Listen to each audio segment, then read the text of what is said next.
Neelam Manjunath from CGBMT School of Simple Living, Bangalore. I welcome you all to the first event of our eco-educational talk series, Simple Talks, Sadharan Baatein, on the occasion of the World Environment Day 2020. Faculty of Architecture, Abdul Kalam Technical University, Uttar Pradesh, has kindly consented to be our hosting partner of the webinar. The title of today's talk is Biodiversity and its importance to the existence and well-being of man. World Environment Day was established by the UN General Assembly in 1972 on the first day of the Stockholm Conference on the Human Environment, resulting from discussions on the integration of human interactions and the environment. 2 years later, in 1974, the first World Environment Day was held on Earth. This year, it is being celebrated in over 100 countries. The theme for World Environment Day 2020 is Celebrate Biodiversity, Time for Nature, with a focus on its role in providing the essential infrastructure that supports life on Earth and human development. It will be hosted in Colombia in partnership with Germany. The theme is extremely relevant because human beings are part of the ecosystem and cannot continue to survive in isolation. The term biodiversity has come from biological diversity and refers to the variety of life on Earth at all its levels, from genes to species to ecosystems. And it can encompass the evolutionary, ecological, and cultural processes that sustain life. It is a product of the dynamic relationship and balance of all the 5 elements: earth, water, fire, air, and space to sustain life in this universe. It includes every living being, including plants, bacteria, animals, and humans. Scientists have estimated that there are around 8.7 million species of plants and animals in existence, including humans.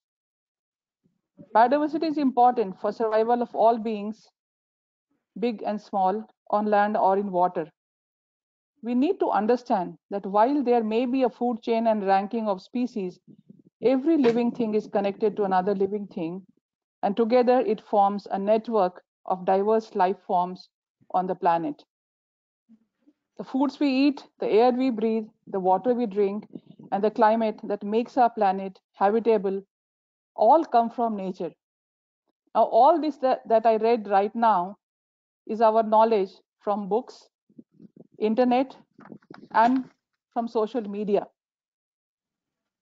But today, we are here to gather wisdom on this topic from 2 very eminent gurus, Dr. Yellappa Reddy sir, IFS retired, Government of Karnataka, and architecture Professor Krishna Rao Jaisim, who have lived their lives with these principles. I may have the privilege to introduce Dr. Yellappa Reddy, sir. Sir is a graduate in agriculture science and a postgraduate in soil science. He is a member of the Indian Forestry Service and has 4 decades of service in the IFS in Karnataka. He retired as Secretary, Department of Ecology and Environment, Karnataka. Dr. Reddy has written several books, one of them titled Sacred Plants. This book is about the plants used in various rituals and gives the logic and the aromatherapy science behind this usage. His area of interest was conservation of natural forest and protection of endangered animals and plants of Western Ghats. He developed innovative nursery techniques for over 150 native species of Western Ghats of India. He successfully developed and implemented innovative eco-restoration technologies and biostrategies for restoration of the most degraded areas of Western Ghats. He established several herbal gardens, sacred groves, and Pavitra Vanas by delving into ancient literature and in consultation with indigenous experts in the field of Ayurveda and local health traditions. He has also organized and chaired national level conferences on medicinal plants and prepared action plans for in situ conservation and ex situ establishment of endangered evergreen forest ecosystems.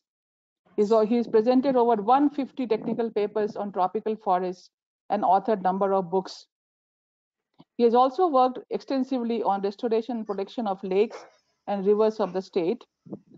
He initiated an action plan for preventing pollution of lakes and riverine ecosystems, and he was actively associated with wetland survey and water flow census of the state from 1987 to 1996. Under the unique project Biodiversity Park in Gyana Bharati campus, he has initiated soil conservation and rainwater conservation of the campus and planted 3 lakh indigenous medicinal and aromatic plants. In recognition of his meritorious service in the cause of conservation in the state and for the Bangalore University, the university was privileged to confer upon him the honorary degree of Doctor of Letters. He has been awarded Indira Priyadashini Award for his achievements in the field of forestry. Welcome, sir, on board. Namaste. Namaste. Thank you. May I now request Dr. Vandana Sehgal, Dean, Faculty of Architecture, Abdul Kalam Technical University, to welcome the participants and introduce our second guest speaker, Architect Professor Krishna Rao Jaisim. Dr. Vandana.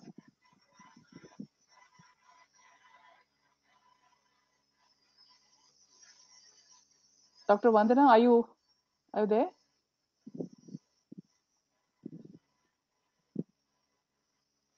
Hello? Yes, she's coming. Yeah, hi. Hello, can you hear me now? Yeah, I can hear you, can't see you, that's all. We can't see you. Juveria, can you do something? We can hear you clearly. Juveria? Ma'am, I'm trying to send you a webcam request, ma'am.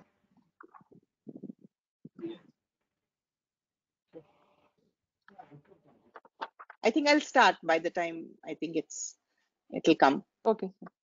Yeah. Okay. Yeah. Good morning, everybody. I think it's my proud privilege to welcome such eminent personalities today on the occasion of World Environment Day.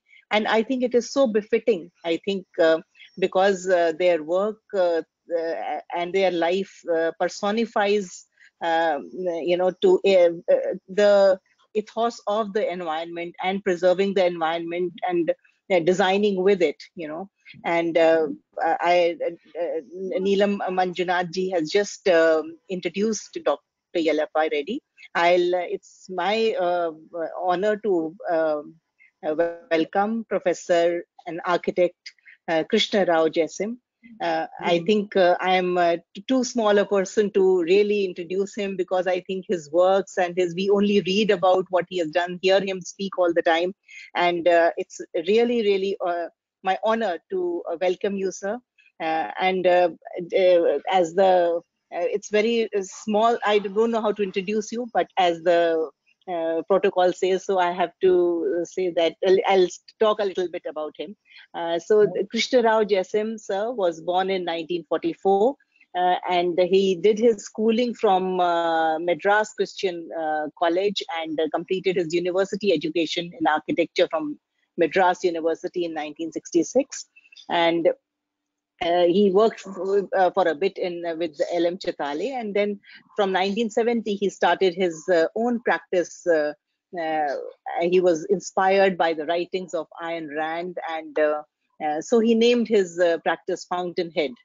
And it was not only just a name. I think it has he has proved that it also personifies the hands-on kind of working ethos, which can be seen throughout his practice years also. He worked in from 70 to 75. His work, he won the national competition for Cochin Stadia, and got the president's nomination for Small Industries Pavilion, and also he made the Taj Fisherman Cove, which is a luxury resort. And from 75 to 80, he even delved into the building industry per se, by working with the different contracts of taking up different contracts of the building industry.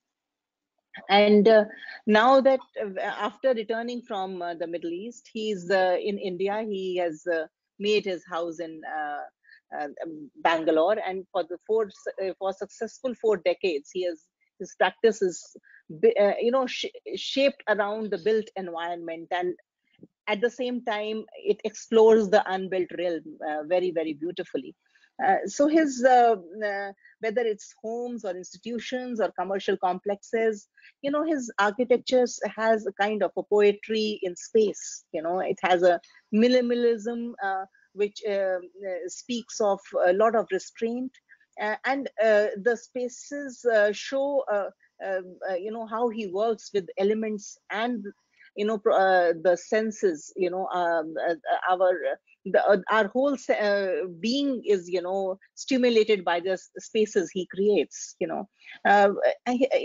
Also in terms of, since architecture is very, very tangible in nature, and you worked with buildings, so I think his work has a very beautiful mixture of the technical, the mechanical, with the nature. So how he uses the passive techniques to get in very, very comfortable environment, and at the same time very poetical and lyrical kind of spaces that he creates, maybe with the stone, wherever stone is available, he makes these stone foundations, and the wind catchers and sundials, and I think there are these double screen windows I see in his projects. So I think it's very difficult for me to explain everything, because I think one has to go and see the projects and his work over these 4 decades. He's also published over 100 papers, and which are national and international, and he's done over 1,500 presentations. There are awards, naturally, there are awards galore that he has been awarded, especially for the tetrahedra view that in 1972 he created for the small industries. Then he made this hyperbolic inverted shell for Cochin ball stadia, and then he won the international JK award for 1992, and Interior Award in 2004, then International Gold Star Millennium Award in 2007, then Lifetime Achievement Award in 2007 again. So, and later on, he won the Best Commercial Architecture Award 2008, JK Award AYA, Jabens Award he got in the 20th one, and he is. So NDTV Lifetime Award in Architecture he got in 2014, Trends Excellence Award in 2018, and the RIBA Recognition Award also. So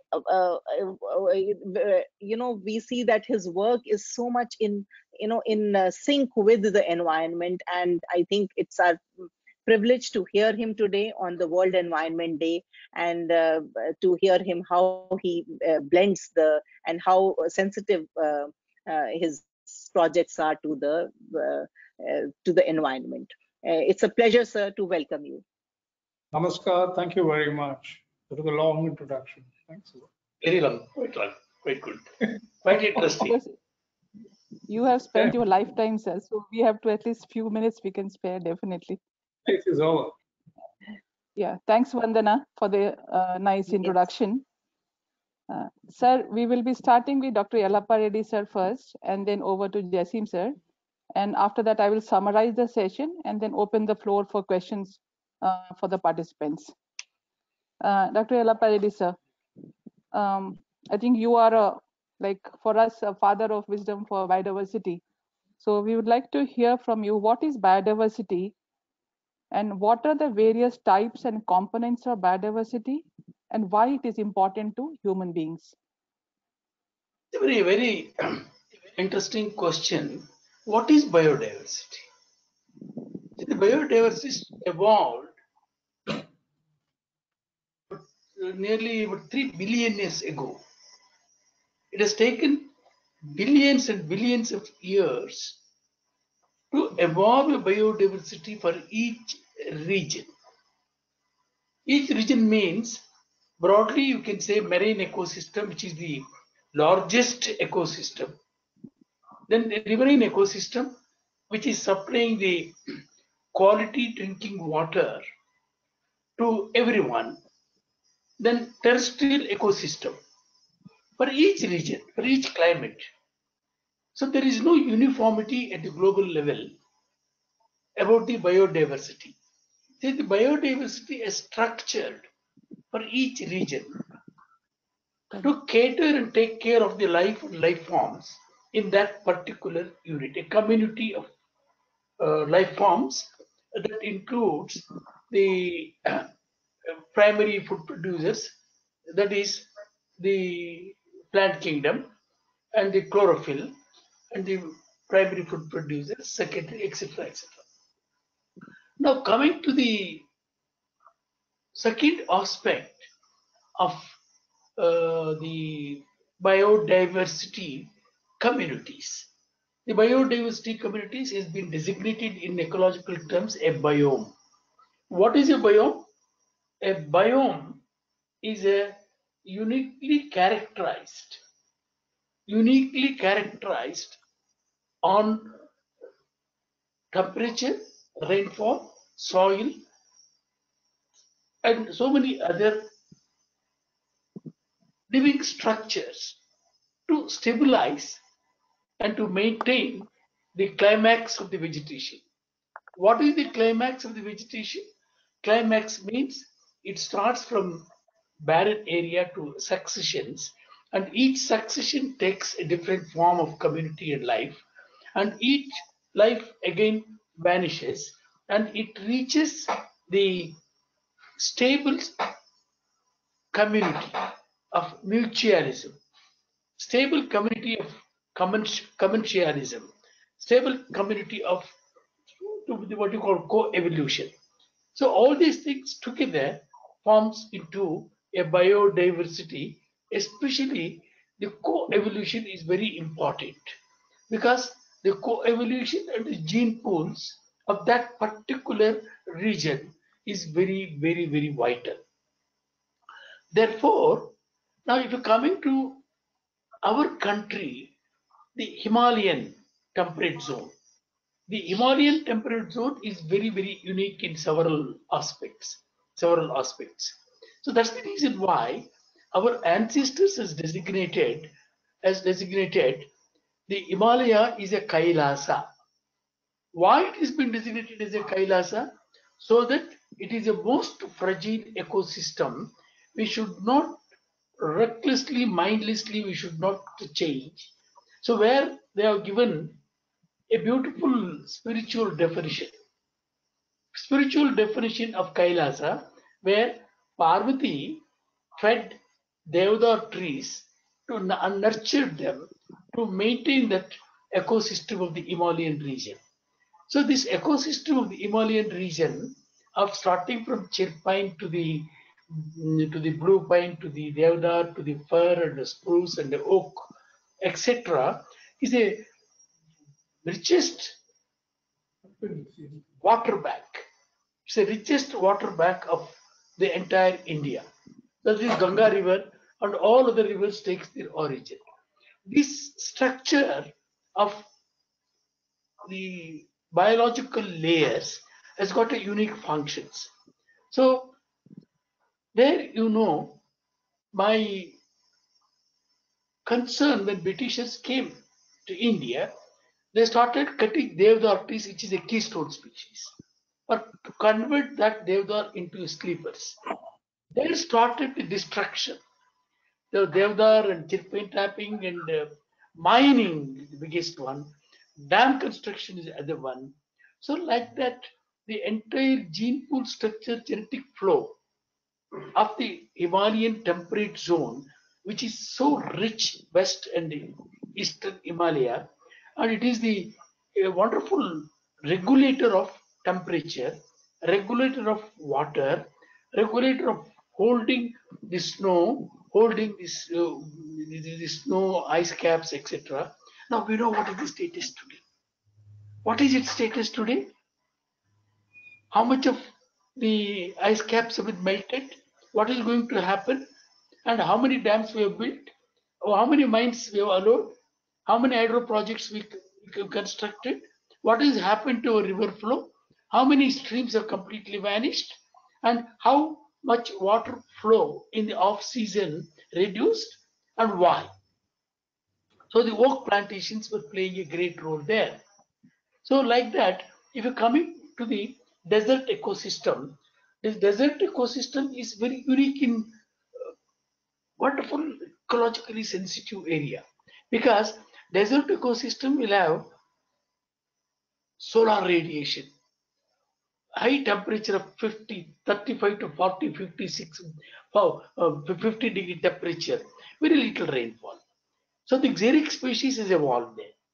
That is the species which can tolerate 60-degree temperature and the sun blast days, about 200 to 250 days, very limited rainfall, but life comes back.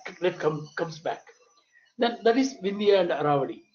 After Aravali, ecosystem and the biodiversity, and Vindhya biodiversity, desert ecosystems and the biomes there. Coming to the Eastern Ghats and the Western Ghats, Eastern Ghats, Sahyadri Hills, most fragile ecosystems, then the Western Ghats.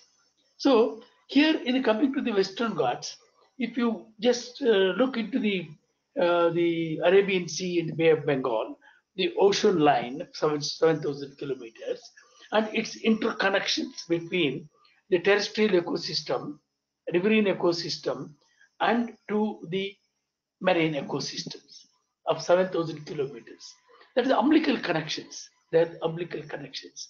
These umbilical connections have been severed by dams, by mining, and the gene pool area completely, more or less, it has been completely devastated, fragmented, fragmented severely, without thinking. The whole of Western Ghats have been severely fragmented by dams, and with the result, the whole country experiencing 60% of the country suffer from flood, 40% of the country suffer from drought, and reverse, 60% of the drought or 40% of the floods. So this situation we are experiencing after anthropocentrism started, exploiting everything for human need without understanding what roles they will play. So my serious concern about the bioregion specific biodiversity plays a great role, which is visible and invisible role. So what is called today some sort of a bacteriophage. What is bacteriophage? We have converted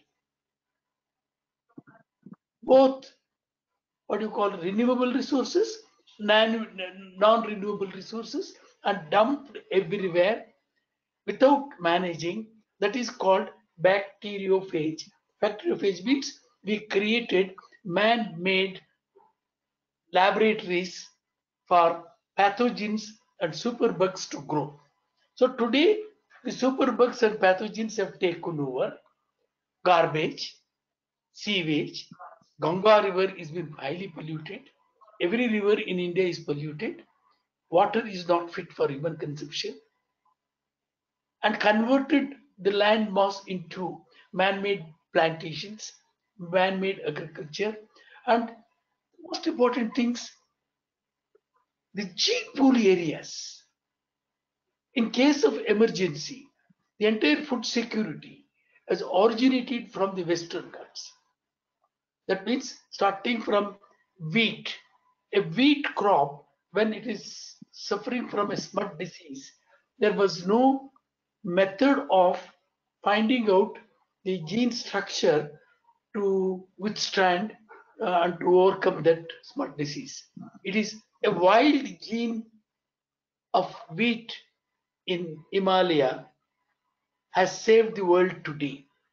Otherwise, this disease would have wiped out the wheat.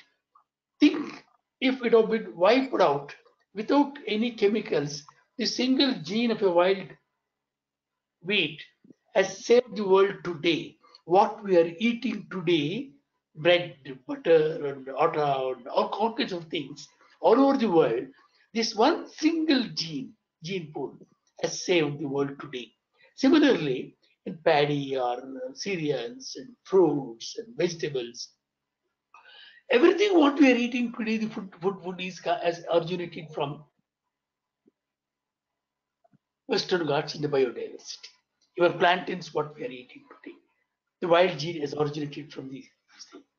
So here, I would like to just quote one example of Shankaracharya in Kodachadri Hills. Shankaracharya was performed meditation for quite a long period, and he has written wonderful what you call Saundarya Lahari. Saundarya Lahari means beauty of the biodiversity. He has seen the Mother Earth in the Western Ghat terrestrial ecosystem and described the Mother Earth beautifully in Saundarya Lahari and built Sringeri Saraswati Mantapa there on the bank of Tungabhadra River. Now today, see the status today. Today, see the status of Tungabhadra or Kaveri or anywhere. What is happening? Why are we now are in this utter confusion where we do not know, as Stephen Hawking has said, what is this? What are the solutions for financial crisis, for economic crisis, and for environmental crisis? He got several messages, but finally he said, we are definitely heading for sixth extinction. This is a message of a star of a intellectual cosmologist. A cosmologist is given this message not long ago in 2013-14, and we are heading for a sixth extinction. So this bacteriophage today have taken over instead of the biodiversity, renewable resources, and we exploited all non-renewable resources and used it and then converted into toxic substances, heavy metals, electroplating industries, then coal industry, then climate change, and all kinds of things. Now, coming to the other very important activity, human activities, the range of zoo biomass we have produced. Zoo biomass means poultry industry, swine industry, then dairy industry, all kinds of zoo-based biomass accumulated in the ambient air. Superbugs are there in circulation, and we have destroyed the mechanism which is going to maintain this, that is antiviral species, antibacterial plant species. They have got great ability to mitigate this spread and of these diseases. So to quote one example, I will the all these whatever the breeding habitats we have created are multiplying and producing superbugs after superbugs after superbugs. So now they have learned the biotechnology. Viruses have learned the biotechnology. Viruses have learned the genetic engineering. So today they are excelled human intellect, and they have developed a genetic engineering viruses, biotechnology viruses. All these things has now engulfed the world, and with the result, we are in a state of I don't know what to say. We do not know how to deal with this. But in my opinion, the community biome nature provides ecological balancing. What is called the climax biome can provide an ecological balancing, regulating, controlling biomechanisms. They have got that ability. But we have plucking out and introducing your own technologies of mining, introducing roads, introducing linear braking, to preventing genetic flow, to maintain the sustainability. So in every region, we can find minimum about 200 to 300 or 400 or 500 plant species. They have got ability of producing volatile oils or for perfumes, fragrance that will be released to the ambient air. The ambient air, when they release, the bacteria and the viruses will automatically the miasma in the ambient air will come down comparably. What you call miasma means it includes bacteria, fungi, and the virus. Now, I will go a little bit for details. So they have got antifungal, antibacterial, anti-viral, volatile oils they will release. How do they release? With the help of red, yellow, orange plant pigments. They inherited and acquired a great ability, to absorb sunlight, in 400 to 500 nanometer level waves. The wavelengths of 400 to 500 nanometer wavelengths. And for example, the plumeria have got more than about nearly 100 varieties of the pigments. These pigments will have an ability to release chemicals because of trapping the sun energy at this wavelength of 400 to 500 wavelengths. And the sunlight and the plumerias, neriums, all kinds of natural native species have got release perfumes, then pigments, all these things to the ambient air, and they play an immeasurable role to mitigate miasma in the breathable air, and also they trap particulate matter, 2.5 micron today, entered our lungs and playing with our lungs. So we have now steroids.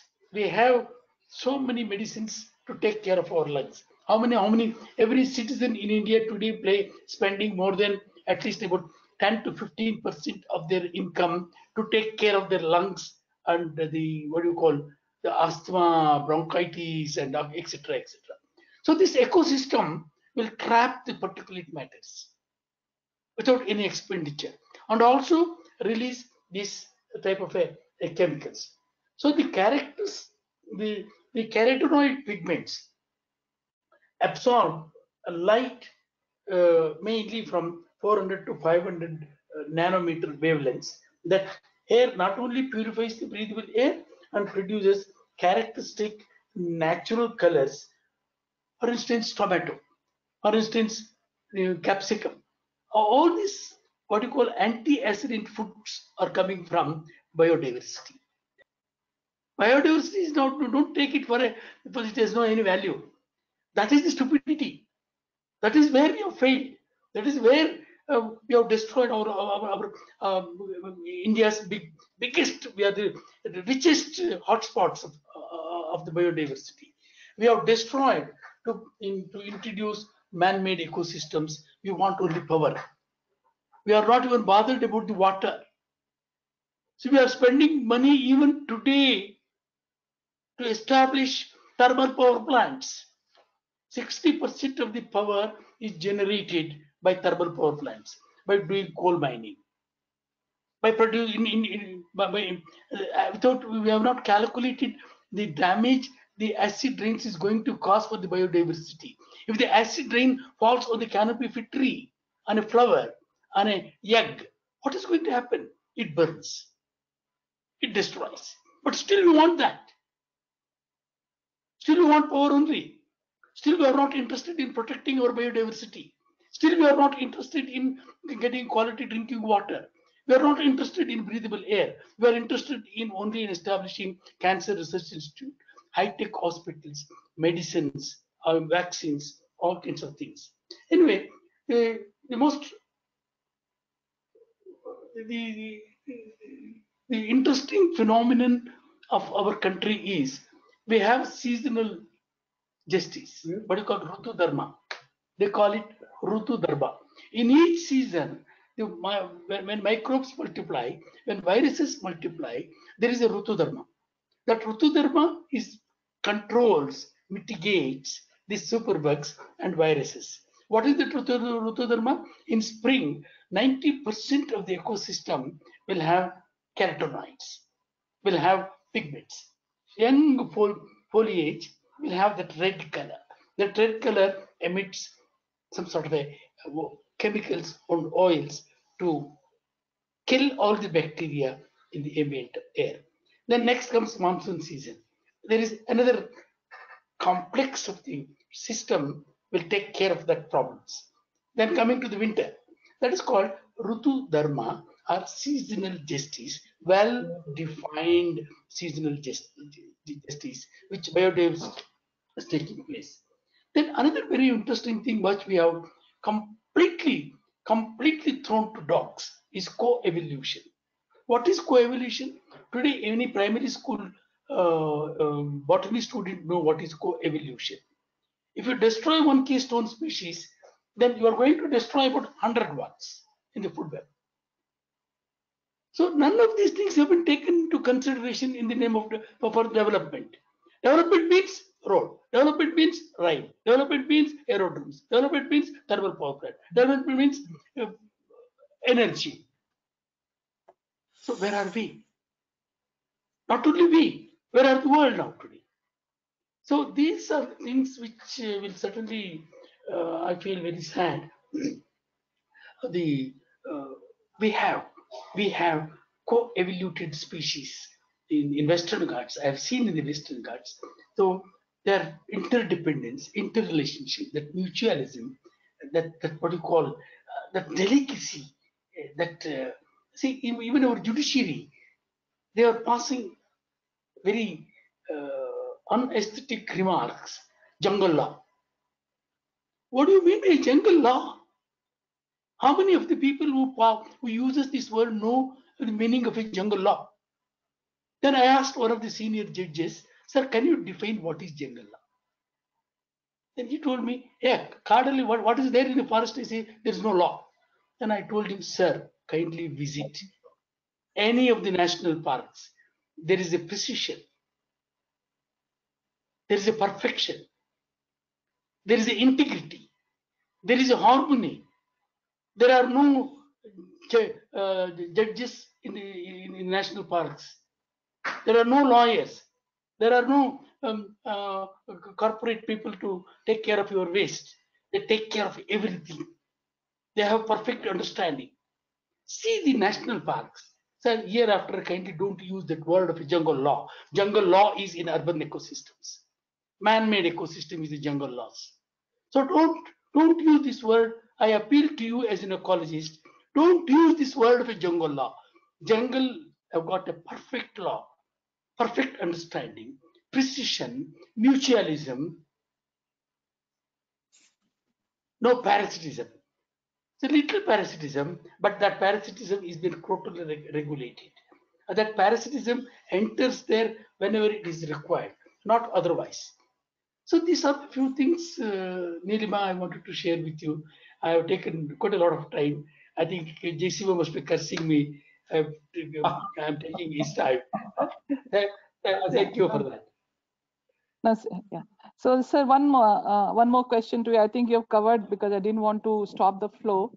You've covered quite a lot of other questions which I was supposed to ask. Right. One important question, I think people, you had been talking about the other day when we had a discussion. The tribal people are the custodians of biodiversity and the indigenous knowledge. Yes, So, tremendous. yeah. So how do we integrate that into our development dialogues, according to you, in the present scenario and the system? So I served the tribal areas more than 15 years in the Nagrole, Nilgiri Biosphere, and also in Badra National Park and in Anchi National Park, where I have seen our tribals, the amount of knowledge and understanding they have about their the biodiversity and its what do you call its utilities, utilizing everything in a holistic form, not in a crystallized form, or just culling out some active principles and to add some taste and color. That is not their. They do not want that. They do not want any of those artificial things to enter their ecosystem. They do not want anything. They were living very happily, but we wanted to drag them out in the name of what do you call civilization. They are the most highly civilized people. They know the value of every root. They exploit a root tuber in such a way only 10% of it. 10%, 90% they will leave there, and for another 30% for the wild animals, for the insect and the ants and the burrower animals and the wild boar and all of them, which has there is a different world below the ground that is about nearly 20, 30, 40, 50 feet deep, deeper world. All the tuber crops, it will enter up to 30 feet. So they know sustainability. Sustainability means the meaning they know, they have understood, that it is there in their DNA, tribal DNA. They don't pull out everything recklessly. So these commercial people went there, they started inducing them to pull out the whole plant. So that's it. Their knowledge is amazing. They do not want any great, they don't have desires. They don't want any luxuries. The luxury they are enjoying in the beauty of the nature. So unnecessarily, we are displacing them, throwing them to the mainstream and become beggars and become workers. And everything they know, everything is available there. Now, for instance, if you take Mahua, well-known Mahua, the Mahua, they make so many products, including some sort of a very healthy drink, and also they make vitamin B complex syrup from Mahua flowers. How many trees Mahua we have destroyed? And then coming to the Tupra. So I'm just talking about the Tupra, where tribals are collecting the Tupra leaves to produce beads. But Tupra fruit is much more delicious, and one fruit per day is enough for a tribal people to sustain holistically. Tupra fruit is much more valuable, much more richer than any other modern man-made junk food. The two fruits is enough. Amla. Like that, I can list out about nearly about 1,500 plants which will produce, actually take care of almost all needs of a human being, all needs of the animals. For instance, I will quote one more example. Jamun. Jamun fruit is called in Ayurvedic terms, nature's blood bank. So most of the jamun trees grows in a swampy area. When it fruit falls there, then it supplies the iron-rich material to the aquatic life and to the marine life. They will be waiting for that water to get there. Similarly, terminally Arjuna, it takes care of our heart. By the bark of it will get dissolved in the water, then it gets into the water, then the lungs of the or the heart of the fish is taken care by Ternally Arjuna, Arjunarista, and also the marine animals, and also human beings. But human beings is not ready to accept Ternally Arjuna bark is a remedy because we want high tech. So this is the tribal knowledge. They know Ternally Arjuna bark, they know Amla, they know Jamun, they know tubers. Xenopegia is another tuber crop which I have shown to Sir Jaisima, right in front of his house. The flower he has seen. I just told him, sir, can you recreate this architecture? The arrangement in the flower. Then the root below about 10 feet. Highly, it will take care of your uterine, it will take care of your monthly period problems and increasing your intellectual power. So all these things, they know that. Allow them to continue there. Don't displace them and learn from them. So for even just if you come to the liver diseases, there are more than 100 plants. Philanthus neruri is today in the all over the world. They have patented it because biopiracy. The people came to India. Biopiracy is taking place even today, taking all our biodiversity. And one of our prime minister handed over traditional knowledges, 2,000 traditional knowledges to America to get nuclear technology. Where is traditional knowledge? Where is nuclear technology? What is the bargain? The bargain of the United States is 2,000 without even discussing in the parliament. The Prime Minister handed over the traditional knowledge documented by our own people. That is the thing. Very painful. To get what? To get nuclear technology. Tell me. So another leader tells, I am more interested in commerce. I am not interested in biodiversity. Another prime minister tells, please won't give dollars. They want only dollars. They want to earn dollars for what? To buy fuel, to to purchase fossil fuels, and to pollute our air. So dollars we pay 70% of the dollars or 60%. I don't know. I'm not an economist. We are spending that much of dollars to buy only fossil fuels. Where is fossil fuels? So where is dollars? Where are trees? So you can think of the type of the approach of protecting the tribal knowledge, traditional knowledges, bioresources, renewable resources. We are also now today selling all our non-renewable resources also to earn more dollars, to promote business, to promote economy, to increase GDP. What type of GDP is required, which we are spending on our tribal people? So BD leaf may earn something, but BD leaf, Diospyros tupra fruit is much more valuable. That's how there is a tremendous amount of traditional knowledge has been vanished and destroyed, and we are not respecting to them. We are not talking to them. We have never treated tribals as a normal human beings. Never treated. We don't go anywhere near them. What is it they are committed? They are protecting your biodiversity. They are protecting your fragile areas. They have not done any looting. They are not poachers. They are not smugglers. They do not want luxury goods, MW car, and chartered flights, chartered planes, air-conditioned rooms. They are living. They are helping us. They are giving us oxygen. They are giving us quality drinking water. So allow them to live there.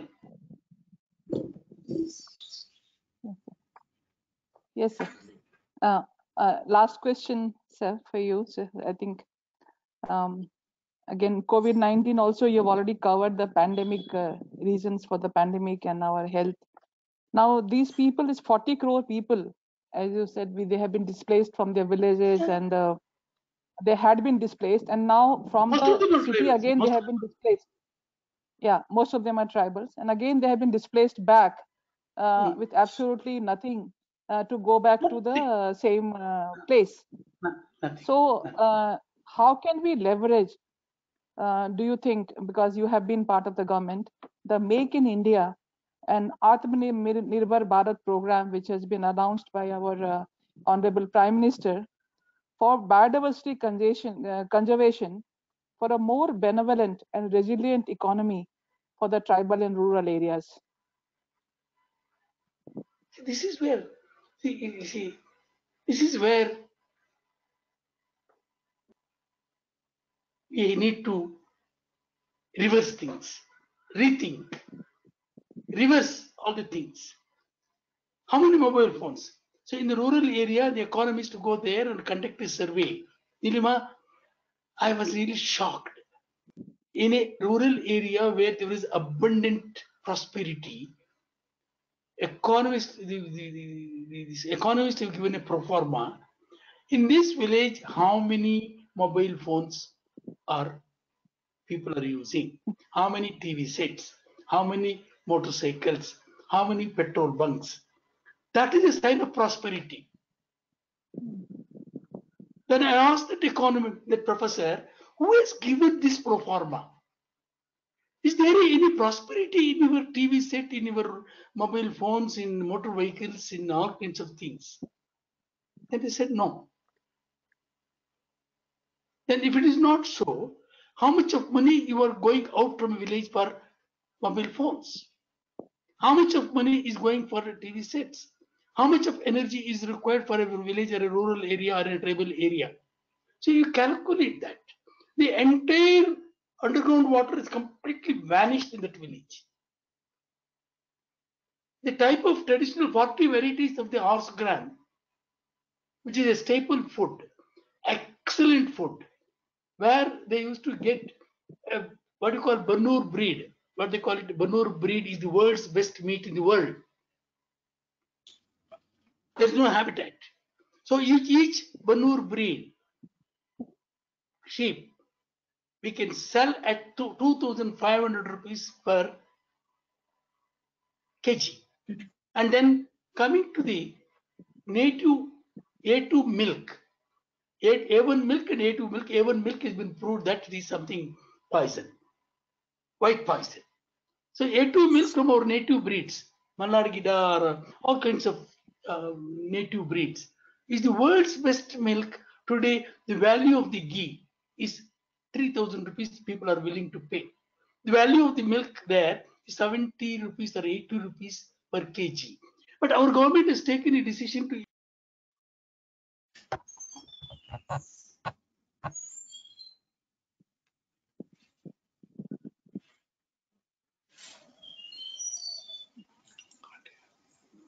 Can't His hear. voice is not coming. Oh, okay. Voice is gone. Can't hear. Voice is gone, sir. Sir, your voice is gone. Voice is not there, sir. Your voice is not coming, sir. Reddy sir, you have muted your mic by mistake. Can you please unmute yourself? Unmute Reddy your sir, mic in case. The mic in- Mike, can you unmute your mic, sir? Where is the mic? Nothing. It's only one. No, Show.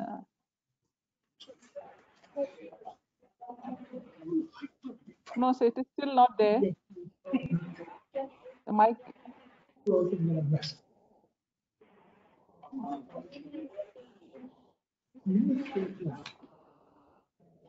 Okay, sir. So we are not able to hear, sir. Uday is there. Uday will know. He will know how to adjust it. There, Uday, please. can you hear me? Yes. yes, sir. Yes, sir. Yes, sir. What happened? The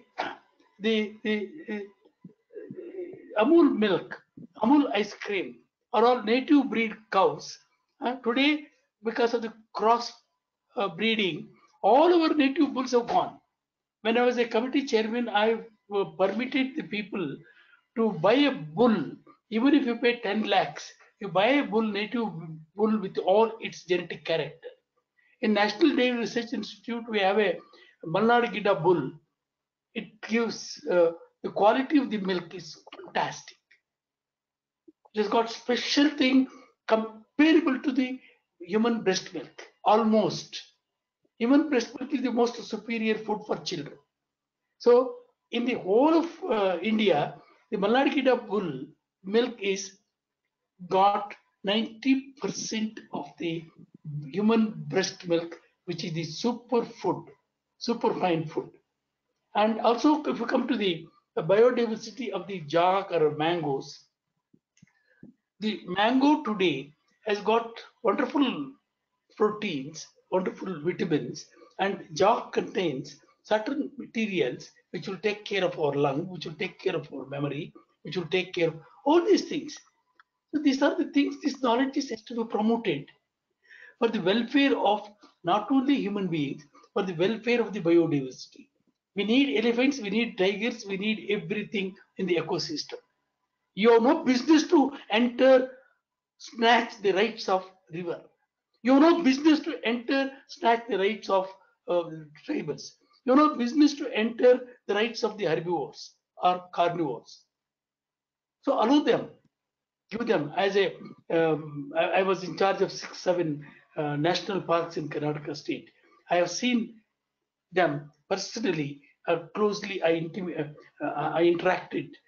Interacted means observed them, their skill and ability to take care of the ecosystems.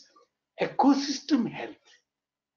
Ecosystem means not only human ecosystem, river ecosystem, terrestrial ecosystem, ocean. What is the ecosystem of our ocean today, Arabian Sea? Why we have this type of cyclones? Why? How much of thermal pollution we are causing? The ocean temperature is being altered by releasing 700-degree temperature hot water, and DO level will come down, and mangroves we have destroyed. So like that I can go on. So that is a point. Yes, sir. Okay, sir. So I think as you said, we can reverse the economy Yes. by and that will benefit biodiversity conservation and our health, which is the uppermost thing I think we should be talking about by taking advantage of the Atmanirbhar Bharat for these rural and tribal areas. Yeah. Okay. Thank you, sir. I will. Jasim, sir. Yeah. I'm reading the opening lines, sir, from the foreword by the author of your book, I Do. Yeah, the following lines are from my first diary in 1966. To remake the world, if I can, and I promise I shall strive to do it. A world where man lives without fear, where there are no walls, no barriers, and all the air is free, honest and true. Where the rules are golden and each worth its due. Here man shall be man, master of himself and none. Slave no more, neither to his own self, where reason shall rule, thought the process of justice, where right is might and sword not bright. This is my ideal, this is my way, my object, my goal, a goal for all humanity. So these wonderful words, sir, these are like a poetry, just like the poetry of your spaces that you have been creating. So I begin with this actually, and as Yellappa sir was talking about, that the life has first evolved in water and later on land. And all biodiversity and ecosystems, they thrive close to water bodies from the beginning of evolution. For the same reason, and for human survival, civilizations developed along water bodies, rivers, estuaries, and sea, etc. Which means all our needs and the development of settlements, villages, towns, and cities, etc., is also directly linked to biodiversity hotspots or places or whatever you call them. In this context, what do you think is the importance of biodiversity in the built environment in the present day scenario? Okay. Yes, sir. Mr. Reddy sir, Yellappa Reddy sir, thank you very much for an extensive, it's a continuous of our dialogue every time. It's unbelievable that you came to such depths. I wonder what I would say. after all this. Thank you very much for, I have these three youngsters also sitting with me learning the process, and I hope other architects and environmentalists have learned some glimpses of what you're trying to get into their heads. The main aspect that I would like to, as Neelam said, direct myself towards the built environment and the habitats, because that's the role of the architect as it concerned. You quoted some fantastic lines from Ayn Rand and Fountainhead and things. He was the one who provoked me into thinking differently without being different. That was the main thing. Be different, but don't be different. Not is great thing. Okay. I have recently been reading, especially sometimes evening, I have a talk with them sitting in this cottage. Just before even, what do they do? We have such a beautiful place, but what do? They culture it in what way? Monoculture. That has become the biggest problem of not just your biodiversity aspect, but also in architecture. 95% of architects, even 99% of people, what they call themselves as landscape architects, are gardeners. They just go around planting the same plant. According to me, agriculture destroyed humanity. That's right. Not understanding what growth of plants and diversity is. That is where humanity destroyed. Then, instead, now they're trying to find the spaces. Another fantastic point which I got out from him was when I was looking at the living spaces tomorrow. I'm just jumping many points because it's a fascinating lecture. I won't respond and get into humanity. Where do we live? We are no longer 10 lakh people or 3 lakh. We are 1.5 crores in Bangalore alone, Karnataka alone. We are going to be, we're 7 crores. We are going to be something like 14 or 20 crores in the next 15 years. Humanity, or the human being, has literally taken on. We were even discussing the other day, even if we put the entire humanity into one urban space, how much space will we really occupy? I found a 7 kilometer by 7 kilometer, maximum 3 floors will take the entire, each of them having their own space, own bed, own play space, own working space. Yes, but what have we done? That's one aspect. The other aspect is when you diverse and push them out, when we push them into various parts of neighborhoods, what have we done?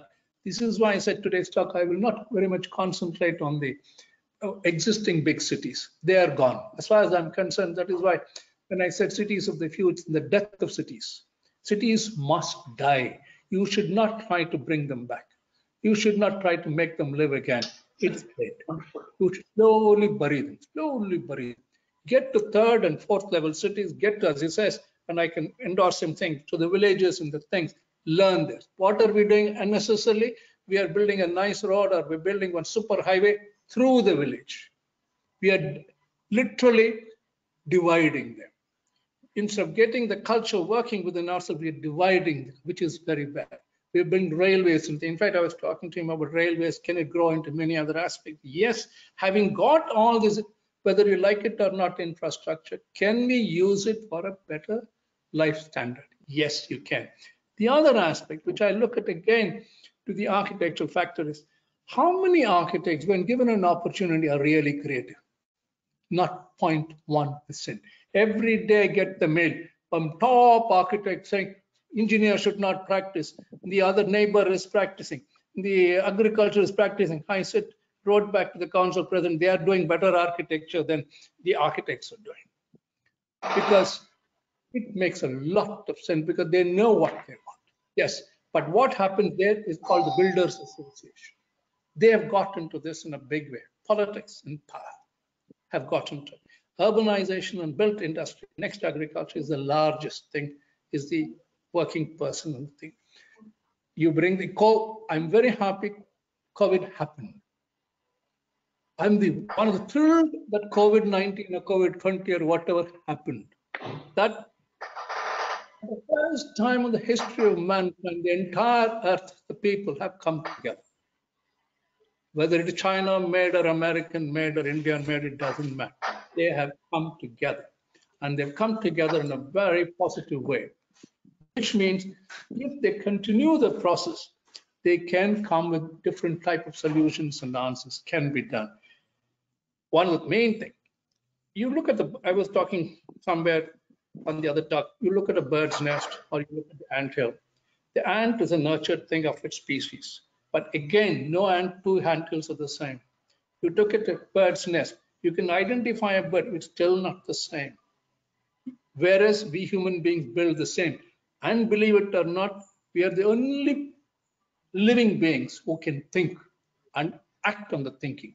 Instead of that, we are not thinking, we are simply acting. As you said, he'll destroy, just do something. Even now, I heard the grass cutter going grass cutting. Why are they cutting the hedges in this so-called idyllic Suvidha itself? I can't understand sometimes. I find it is people have been pushed into non-thinking to live with nature. To understand nature and nurture it is very, very important. The next other point is, I was looking at the future urbanization factor in a very different way. Why he also mentioned it, I will also mention it again. I did it about 20 years back. The ecothermal space 30 to 40 feet below the ground is unbelievable. And in the middle of the mountains, it's unbelievable.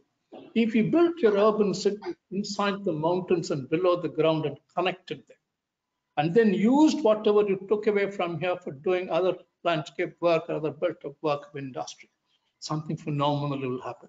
Another aspect, the hardcore urban factor should only be for entertainment and work.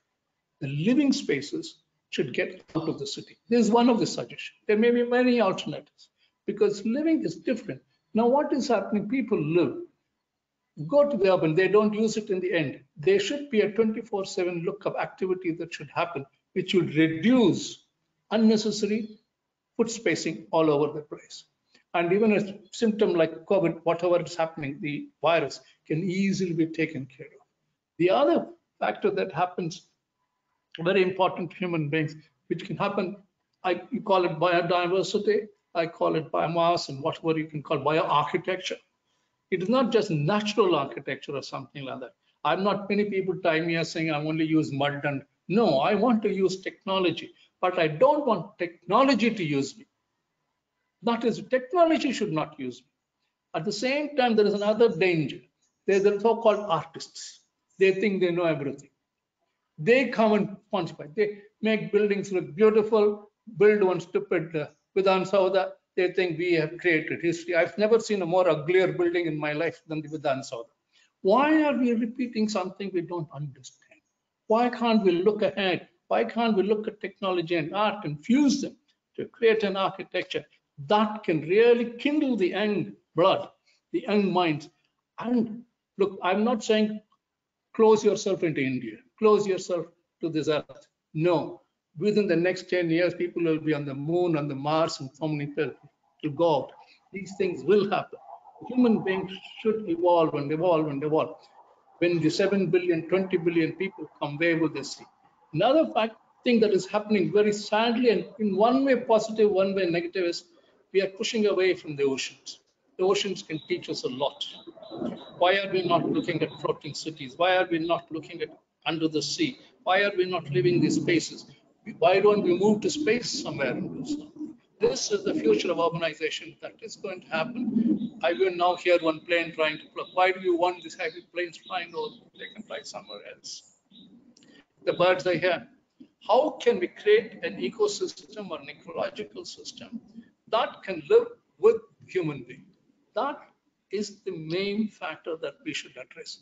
How do we create it without unnecessarily being expensive? Yes, there'll always be a group of people who want luxury, there will be. Don't deny them that.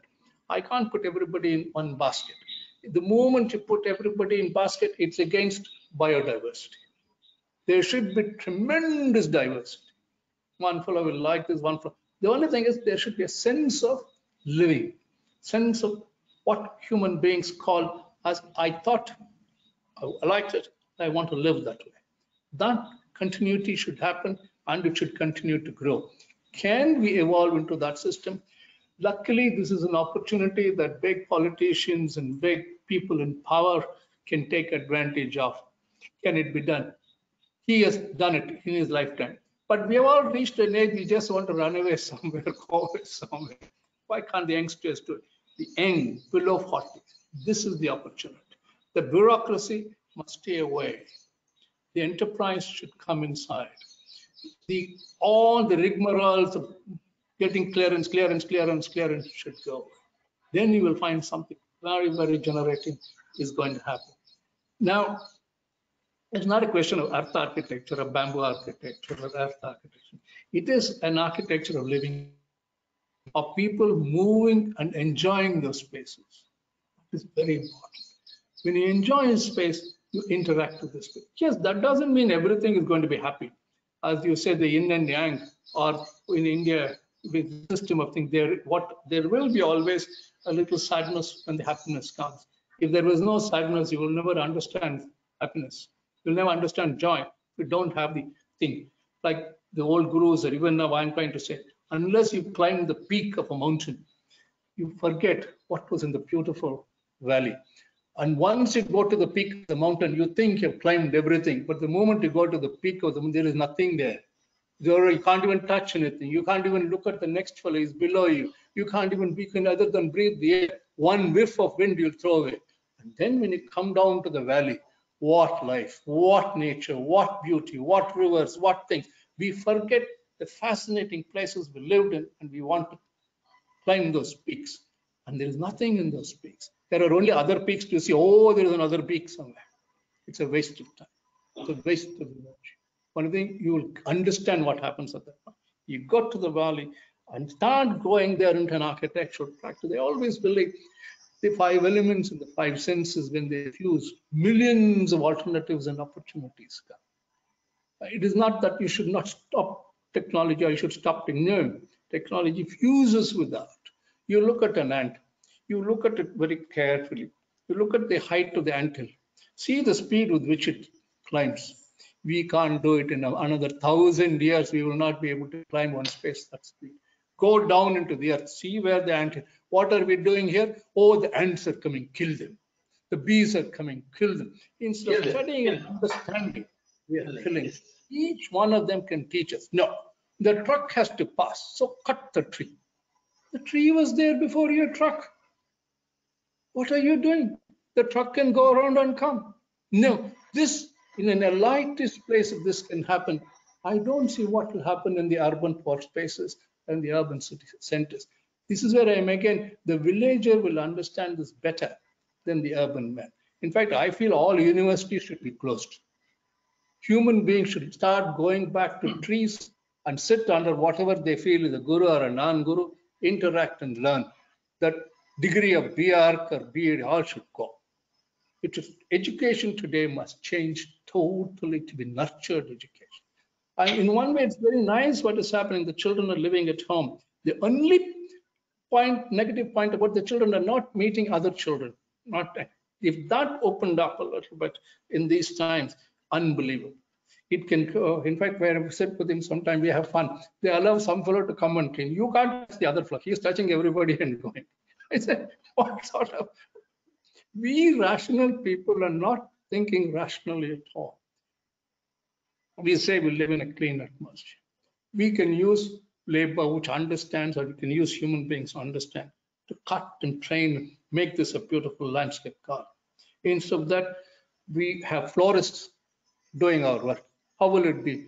It is not some florist decoration for a Deepavali or some festival. We must interact. That must happen. Like, we wouldn't be surprised. The other day we were looking at a plant. Next day it's all gone. Thrown away somewhere. Because somebody, oh, what is it doing here? It doesn't make any sense. Cut it. Put one hedge, cut the hedge below the light, put a light which you can't even see, it only hits your face. What I'm trying to, we are not using our brain. We are not using our communication. We are not thinking. We just think we have the power to do it. And the rest of mankind, like slaves, just keep doing. That is the biggest problem. Slavery in technology has come. I don't mention it. Today, India, the richest people in India are all slave companies. And 100% I say that is what the top people, a lot of money, a lot of power, only run slaves. Non-slavish mentality should break. I'm not asking for communism or socialism or capitalism. No. Can human beings interact, learn to live with another person, and create new social order, new systems? And biggest danger that stops us is religion. Religion must go. Philosophy can come. Movement to take away religion, life will grow. And people will go beyond constrained fear. Fear rules today. Not just it has ruled mankind all the time, threatening and fear. Instead of that, a sense of confidence can come and say, there is no, nobody says you can't make mistakes. What is a mistake? There is no such thing. If you went this way, then you're okay, there is there. Okay, I'll go this way, or I'll put a bridge there and go. There is a journey. The journey must be understood. The journey of the built environment is phenomenal. I 100% think, I hope even 10%. I don't want the majority to think. Majority can never think. The few people who can think can lead the way and fuse the other people into thinking and acting. I somehow believe the urban factor will open up a new order of human beings living with tremendous diversity. But see, still now, in spite of the entire world, in spite of thousands of years of people conquering India all the time, it is a strangely still a very diverse people. Andhra fellow can't understand me. Kerala, if I go to Kerala, I can't understand. Yet I understand him. I can go talk to an Assam fellow. I can talk to somebody in Punjab. Just now I had the Punjab talk. I may not be able to talk the same language directly, but I can communicate. That is India. That is the subcontinent. I won't use the word India. That's the subcontinent. This subcontinent, if properly cultured, if properly pushed, instead of pushing in orange clothes or white clothes or something, it doesn't matter what you wear, but we can evolve the entire earth or beyond the earth into a culture of urbanization, or what you might call as living habitats, which will simply look like a miracle thing. There will be many, many differences. Trees and plants, there will be many differences. The differences is the bioarchitecture. That is what I look as bioarchitecture. Most people think bioarchitecture means putting tree here, plant here. No, no, not necessarily. Tree and plants are one species. Ants and birds are another species. The stones and earth, they are another species. They all have different stages of life. The human being is the only life that can think and act. This understanding should happen.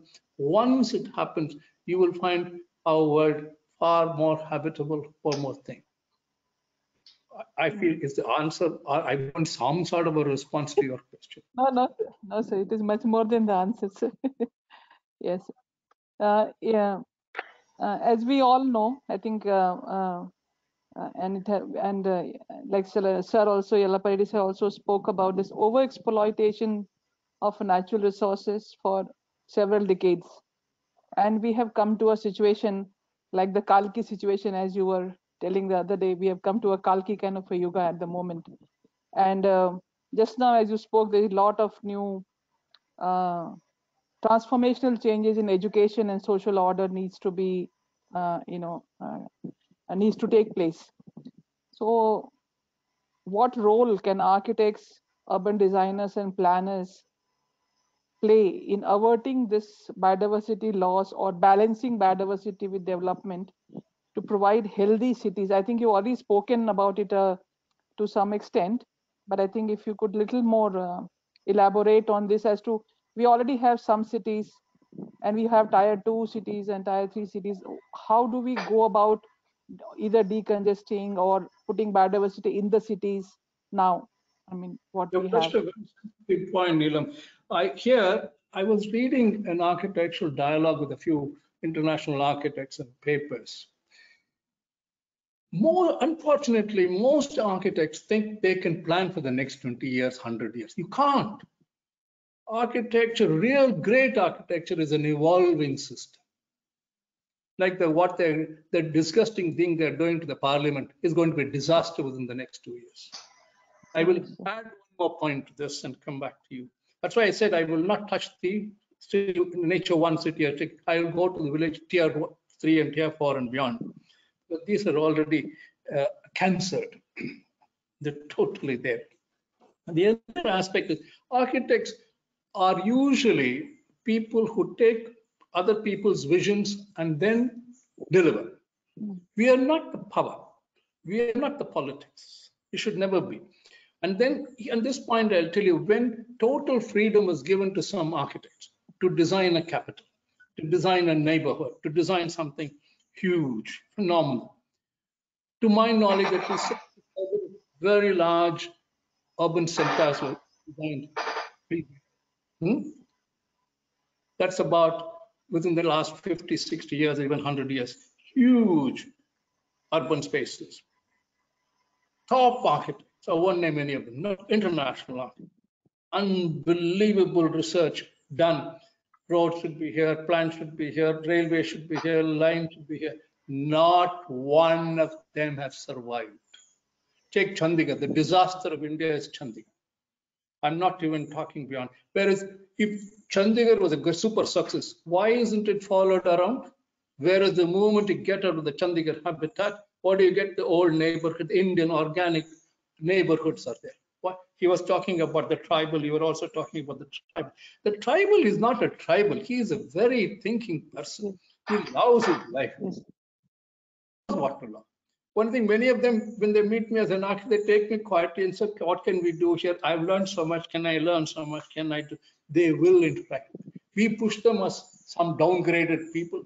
And the worst thing is giving people something free. When you put free money into them, they stop working, they stop thinking. That is destroying today the free money. They must earn what they use. You will find this thing happening.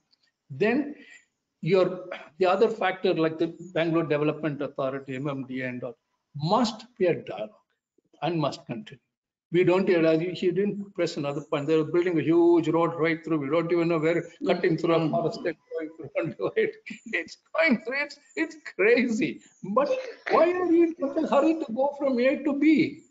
If you want to go to A to B, take a helicopter or take a plane and go. Why don't you enjoy the journey and go? The journey of life is enjoying space to space. That's what is beautiful. When sometimes we go to a village and sit with that villager and drink his juice and drink his thing, it's so fascinating. No, nowadays what happens? You go to the village also and Coca-Cola bottle comes. Something wrong. Here is a beautiful natural drink. Right from there, taken and given. No, one bottle, great, ice one. That thing should happen. This will happen when architects and environmentalists start moving together. But they should not acquire the power. Architects cannot acquire the power to take political decisions. They should not. They should only take design. Architecture is beyond design. People don't understand. Design is defined. Architecture is not defined. You must understand this. Most designers think we will design. The worst aspect is the interior designers.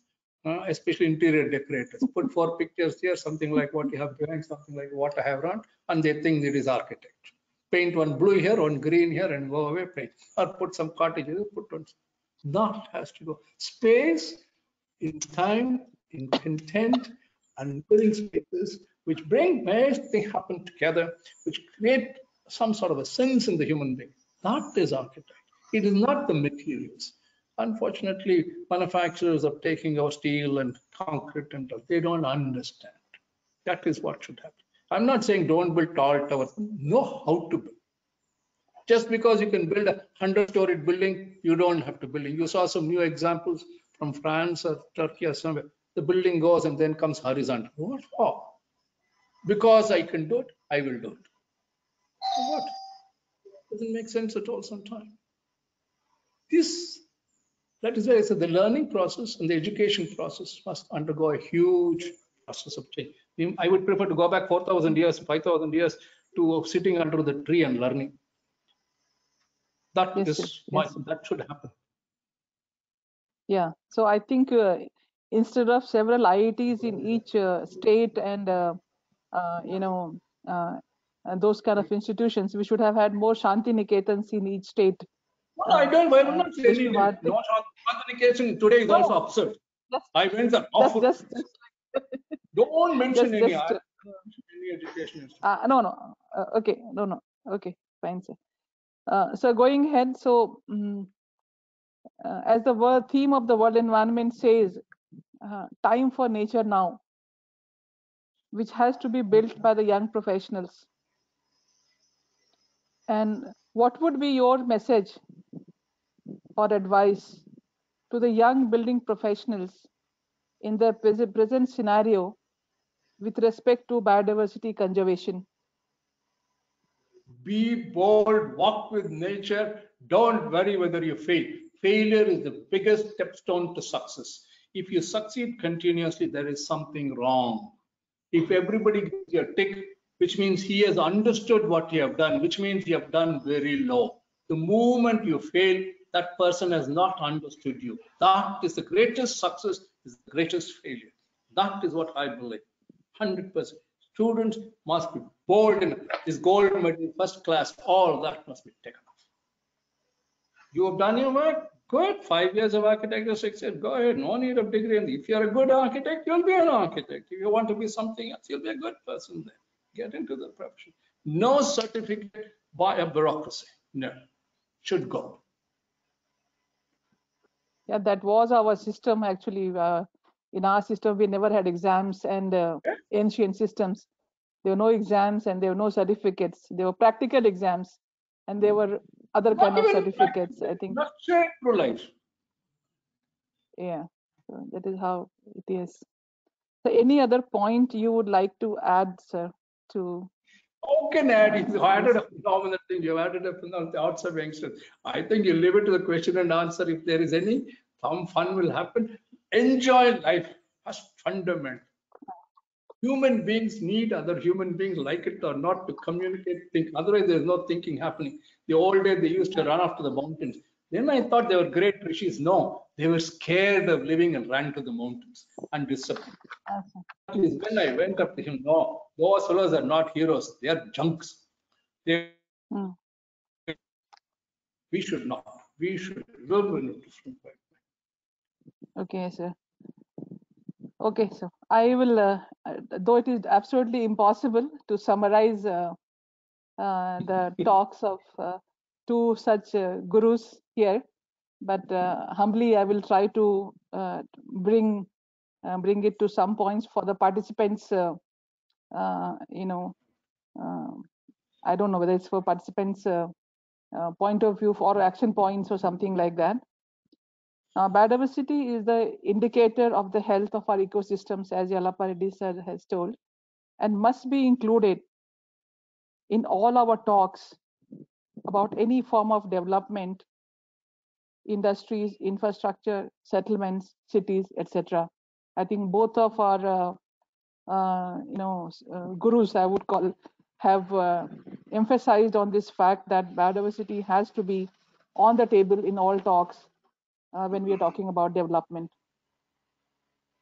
And as Yellappa Reddy sir said, tribals are the custodians of our biodiversity and have a wealth of knowledge of the intricate connections in various types of ecosystems.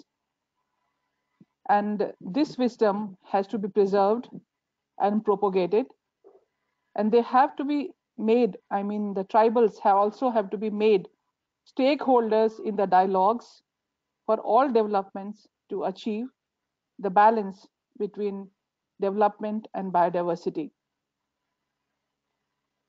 The urban portion of the planet is on track to triple from 2000 to 2030.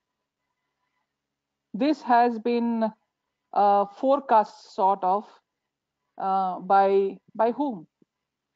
By the government, by the cement and steel corporations, politicians, real estate lobby. Who has made these statistics? How about, this is my, and whatever you spoke, sir, both of you, and that we reverse this by 2030. Can we make this reverse and get back to, at least 50% to the rural and tribal areas and give them, all these Make in India program. I'm just not talking about, right now we are talking about India, but it could be applicable to the whole world. that those developments could actually shift without having too much of these flyovers and flyways and airways and all those kind of things. There are some places where it's necessary, some places that they not. Yeah, some places. Yeah. So that whatever it should be, but then it should be made in such a way that the whole social systems, the biodiversity systems, which actually is very necessary for our health, is put back in place to almost 200 years back, because what we have done in the last 200 years has destroyed thousands and thousands of years of what we actually had.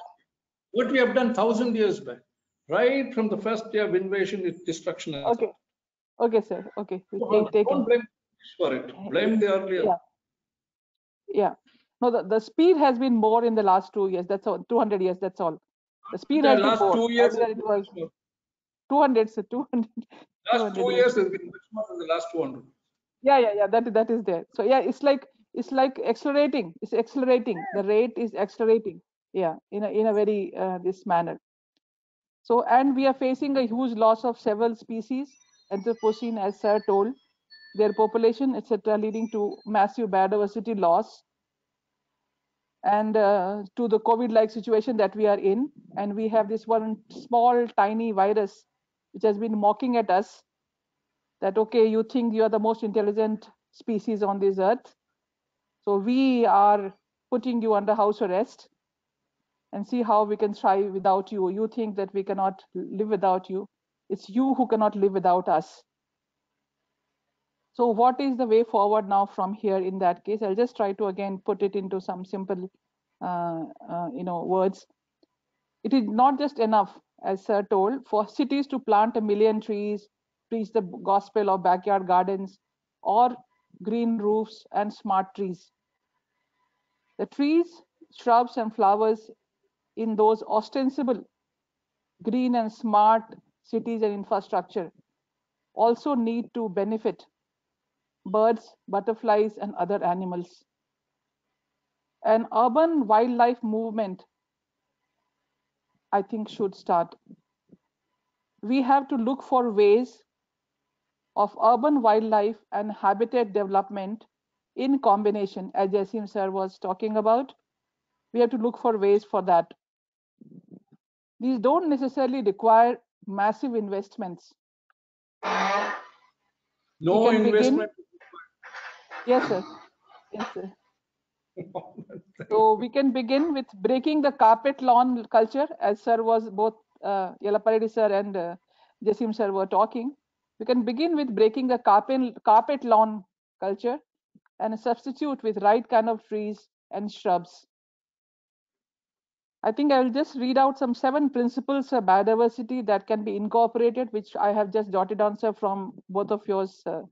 This thing which could be put down to some 7, we can say principles, we can say points, can be incorporated in our settlement planning exercise, because humans always have been trying to use biodiversity to live.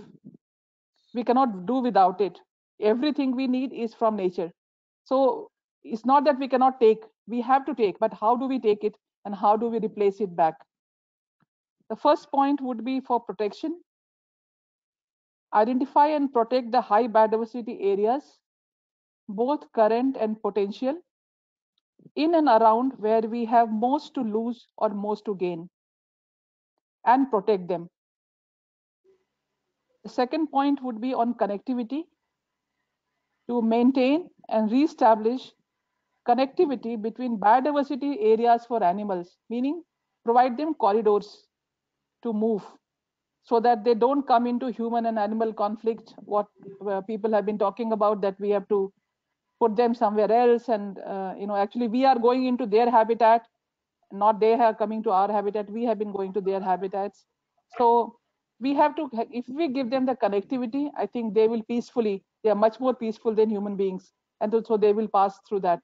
So the various areas in any settlement for habitation should get connected, as Jasim sir was talking. Don't just cut through the village, you connect and you let them be connected.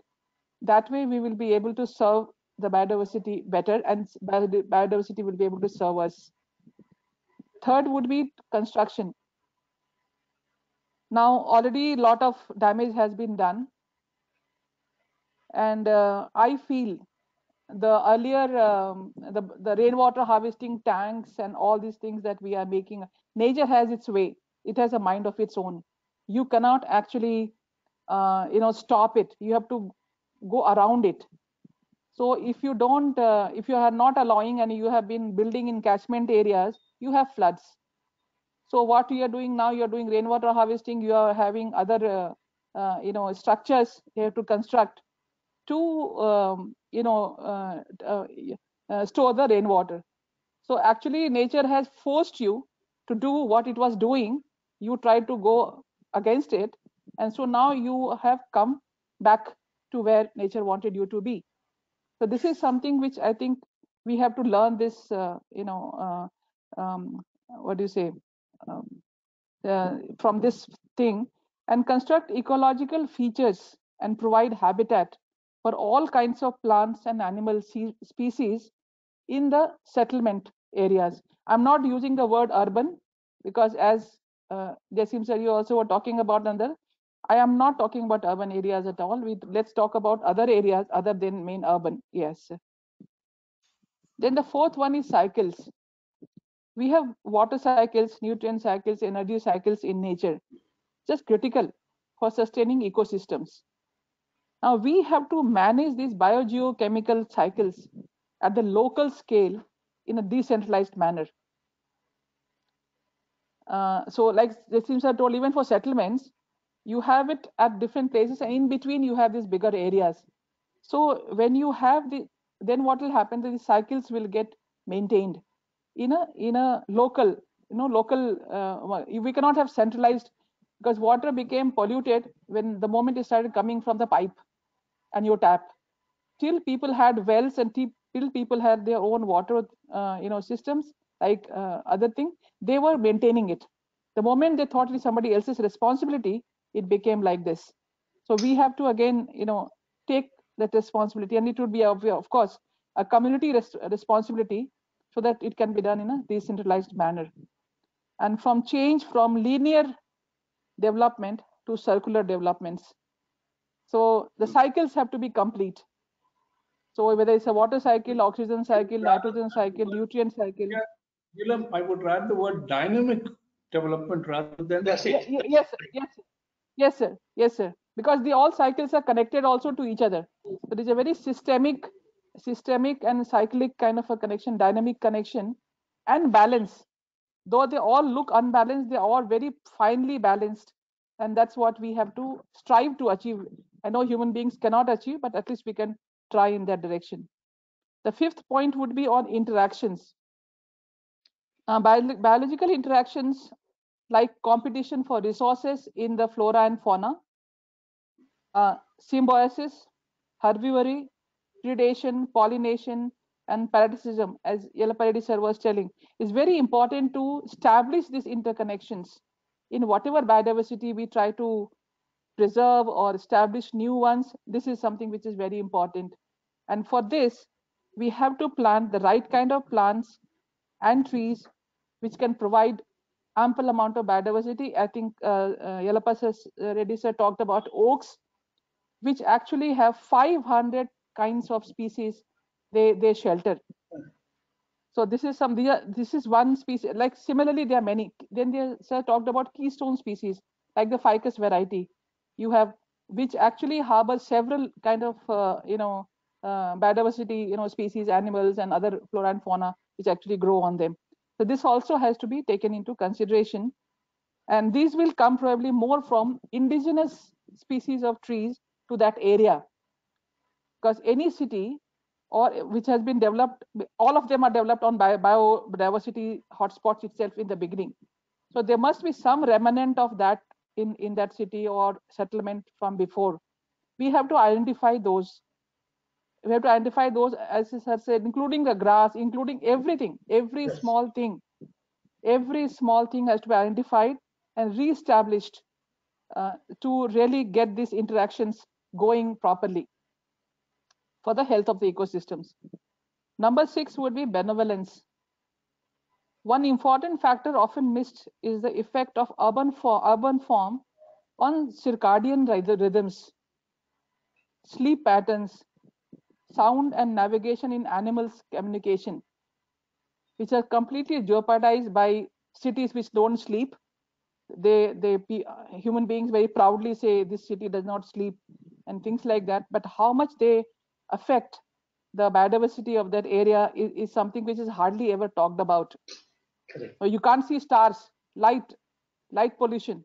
There are not many people who talk about light pollution, because of which we animals cannot sleep, and they get very confused whether it is still not time to sleep and things like that, which also actually. So we have to have softer urban structures, as Jasim sir was telling. Urban structures have to be softer.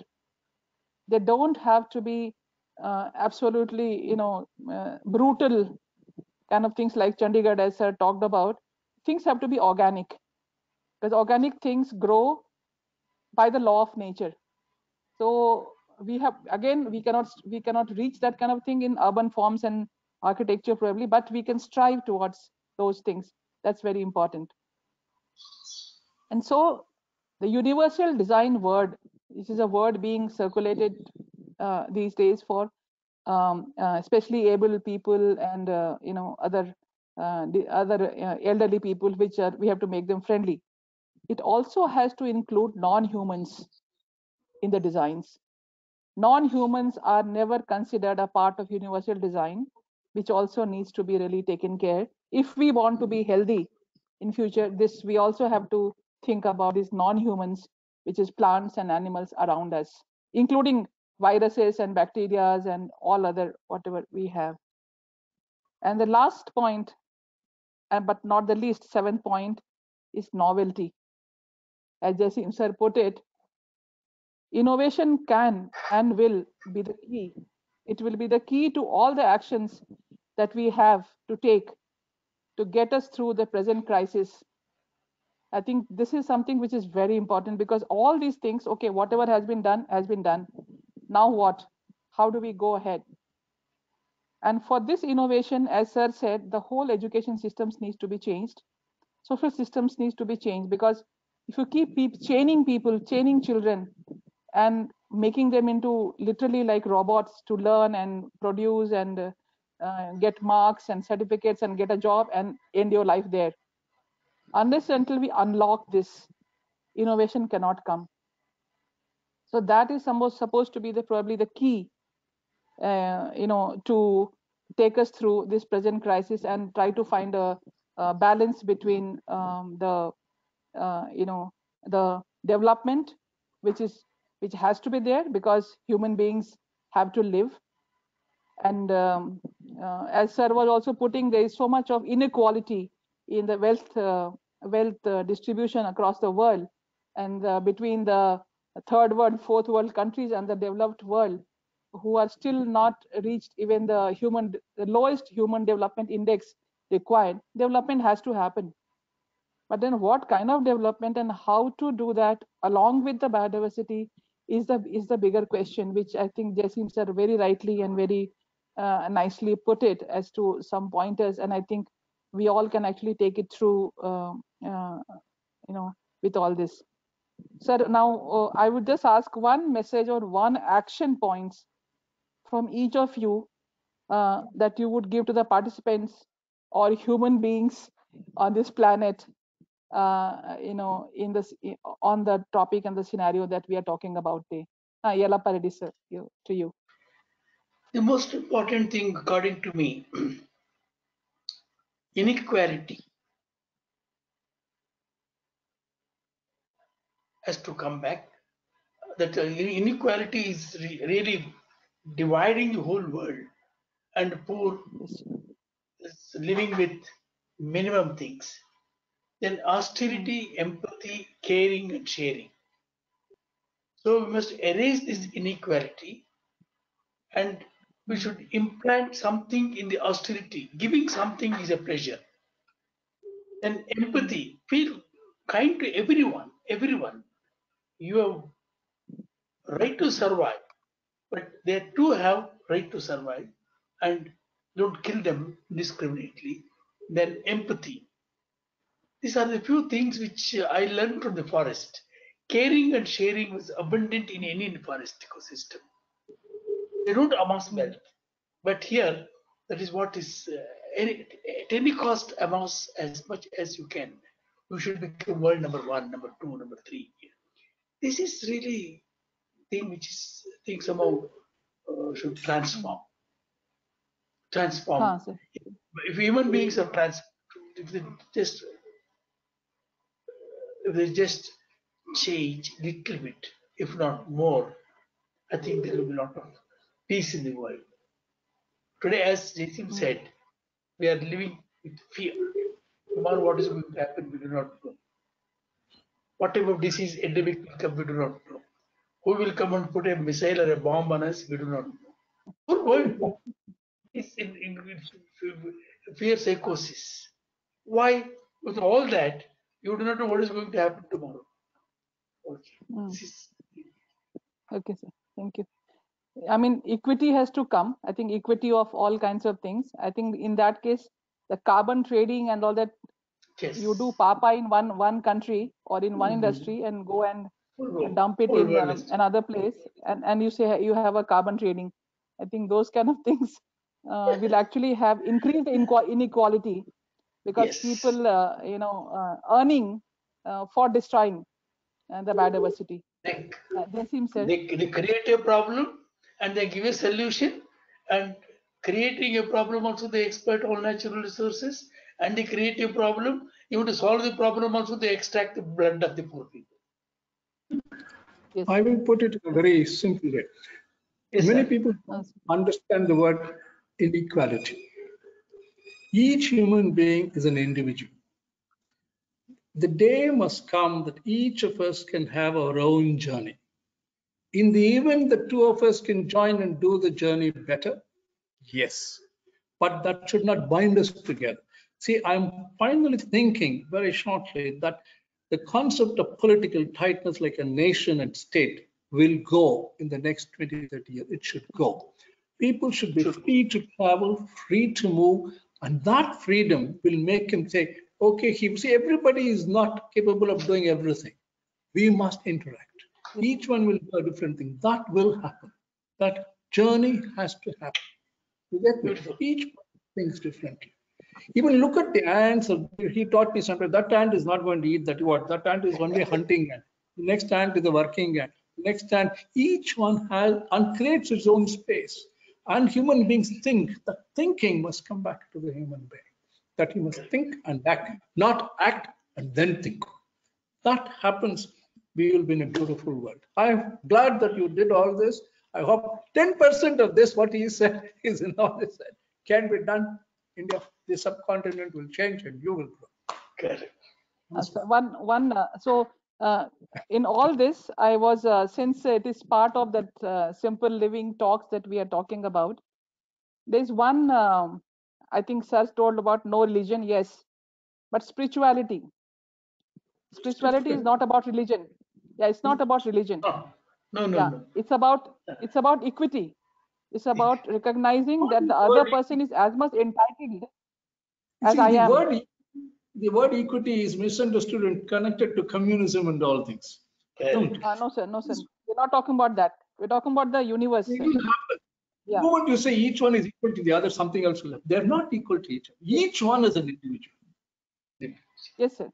And they have to recognize this fact that everyone is different. That is the teaching, that you must recognize yourself, oneself, your ability. That should happen. That's all. And I think that is what, so that probably would lead to sustainability and the biodiversity conservation that I think biodiversity, talking with. Yeah, all kinds of biodiversity, including humans. Yeah. So I will open the floor now, sir, for questions. We'll take questions from the participants, and you can type it in the chat box here.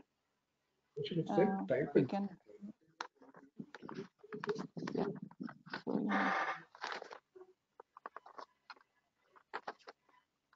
Santosh, those issues that you had, have you printed?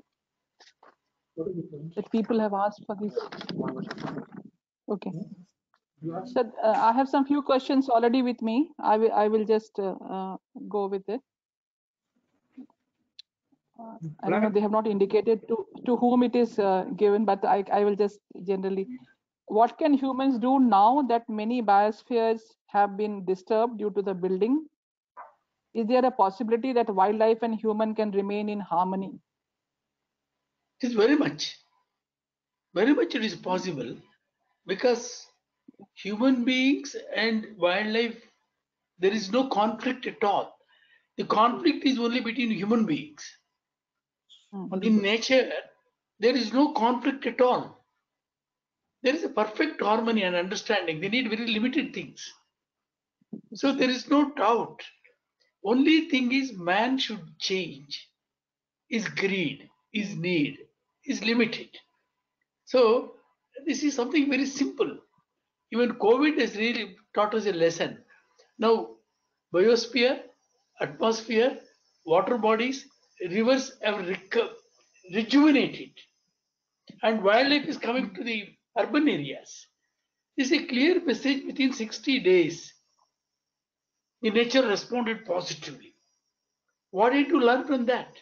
Because you are not unnecessarily taxing the systems, taxing the air, taxing, consuming the water, polluting the things for some benefits.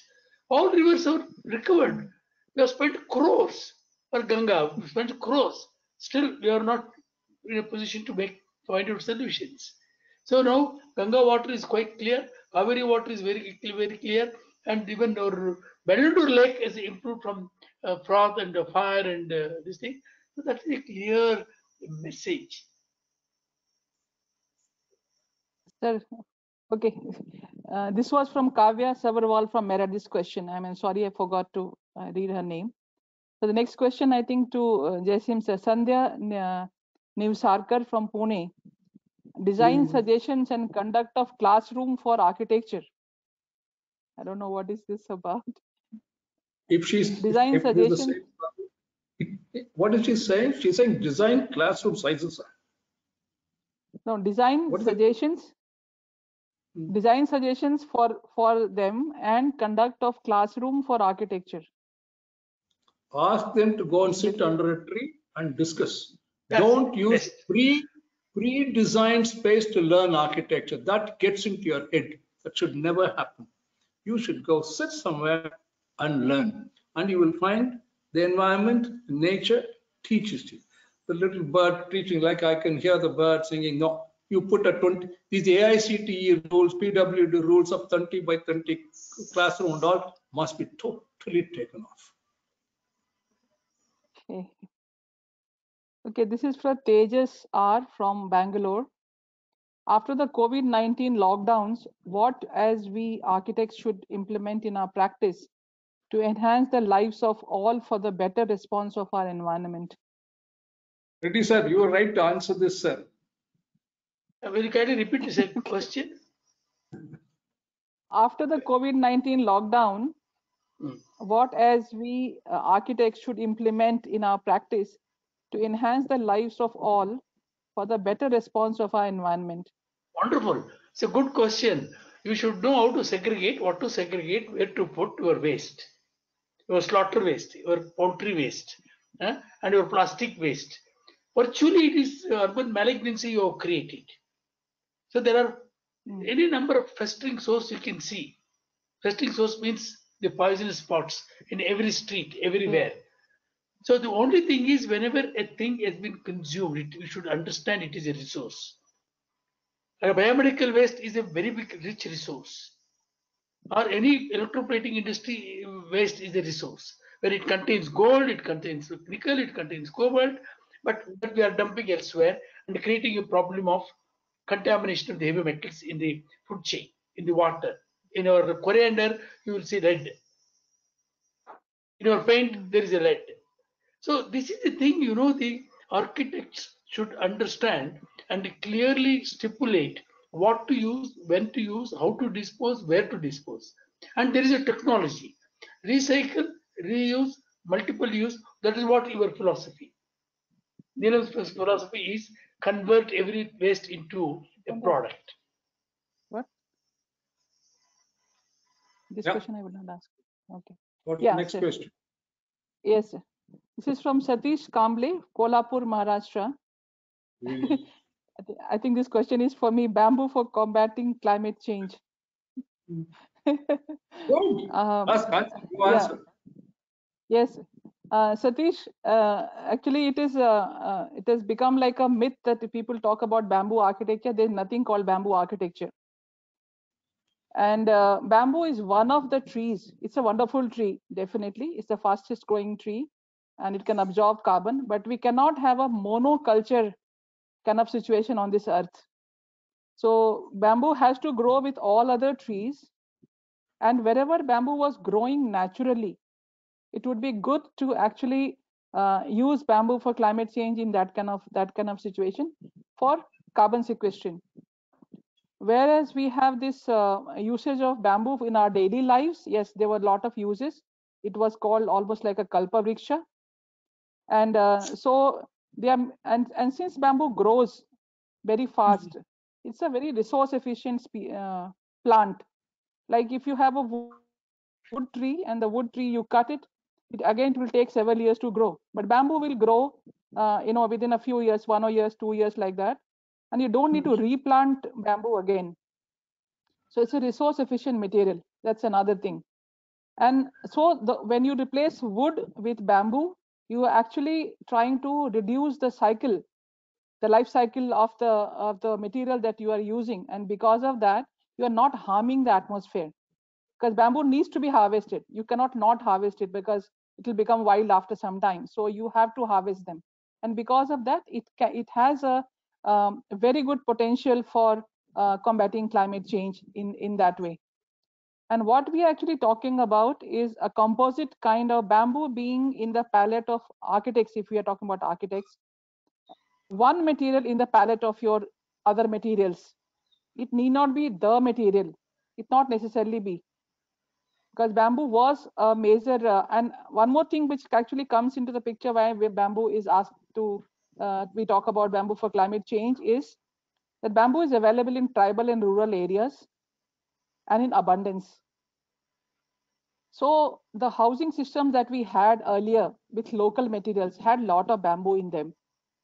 So now if we do some content, all these developments, if we want to do in the village and the rural areas, bamboo would be a very befitting material along with earth and stone. All these are locally available, whether it's a jungle, or whether it's a village or whatever. So in that way, for the building industry also, it is a very benevolent material to use, but one should not go overboard about it. That also you have to see that you do not have one material trying to do everything. That should not be there. In a similar manner, if I just give an example, that you cannot make everything with steel. You cannot make everything, all the parts of a building with only cement. You do composite. Similarly, bamboo also, you make it in a composite structure. Even if you are doing 30-40% or 50% of the material, if you are using like that, that's sufficient. Use it for what it can be used.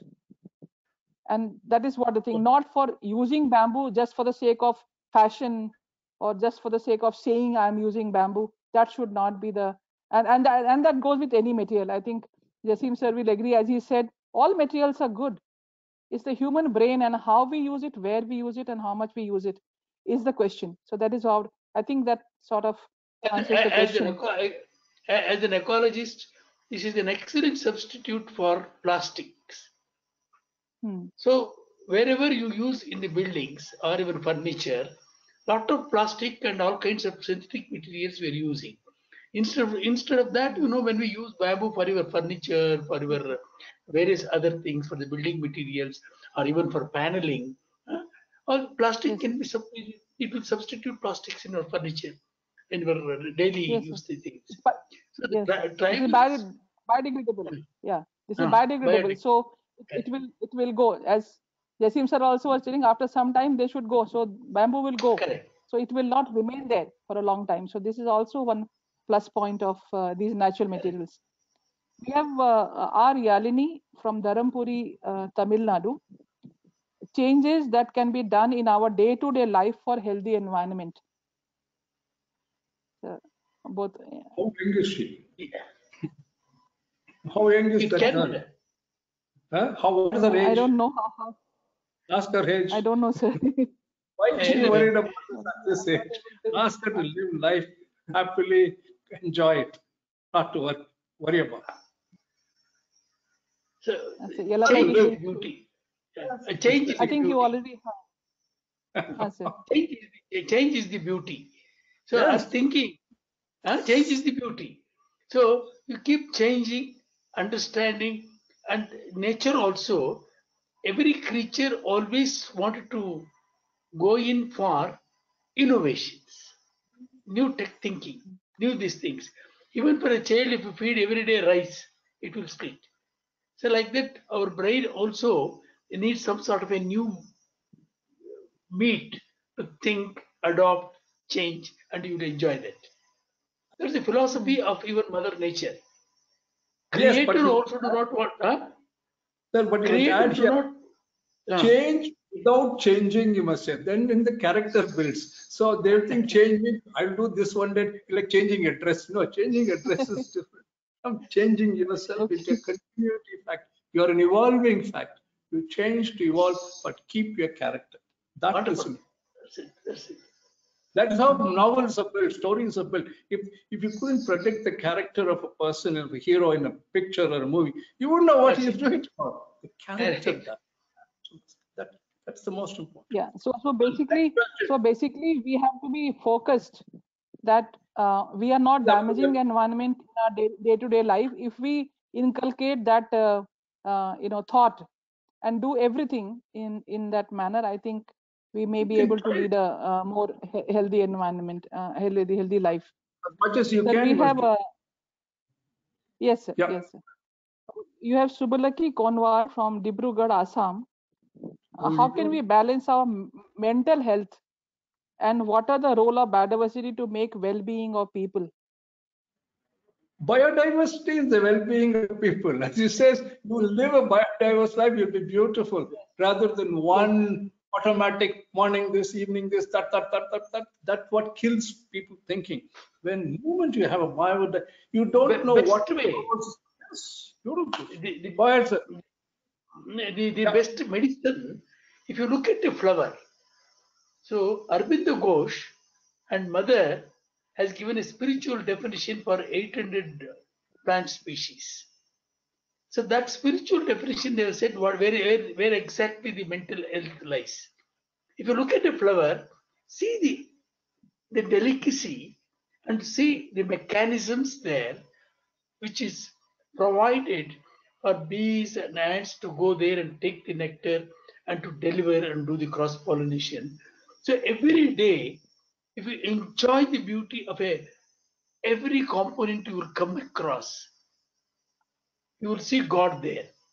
The moment you see God who has created that so beautifully, and your mind will become free from all what you call the garbage. We fill in our mind all kinds of garbages, unwanted things, jealousy, hatredness, anger, ego. These are the main causes for your mental health. Mm-hmm.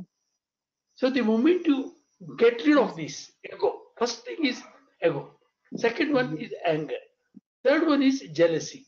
Fourth one is I have to acquire more. Oh, he has taken this. She's wearing that sorry. She's having a jewel, this jewel. I must acquire that jewel. That is the biggest thing which makes human beings something mentally disturbed people. Disturbed. Sadashiva Brahmendra has left everything and went to the forest. So like that, the Panchavatis and Panchavalkalas provides you the material required to improve your mental caliber. Especially ficus species in a Panchavati will give you material that will improve your mental health. that will automatically all other things will follow. So one example I think I will give for Conver. See, the thing is that, see, when you're absolutely stressed, do you go and close yourself in a room, or you'd go to a park or something like that? It's a very simple thought. COVID-19. No, yeah. Yeah, no, but generally in normal situation, one would go to a park and find peace when you are distressed. So it's very simple. That our DNA. Angry. But if I get angry, Our he doesn't DNA get. He also gets angry sometimes. He doesn't get angry. You can sit quietly for 10 minutes. Okay. So Ravana has made Sita Mata to sit under Saraka indica. This is sorrowless tree. You go and sit under Saraka indica, like that several other trees. Look at the tree, and it gives you, it gives you extra oxygen. Okay, sir. We have Robin Dwivedi from Gajraula, UP. Please advise upon the issue of restricted areas as per our master plan in deserts, coastal and hilly region.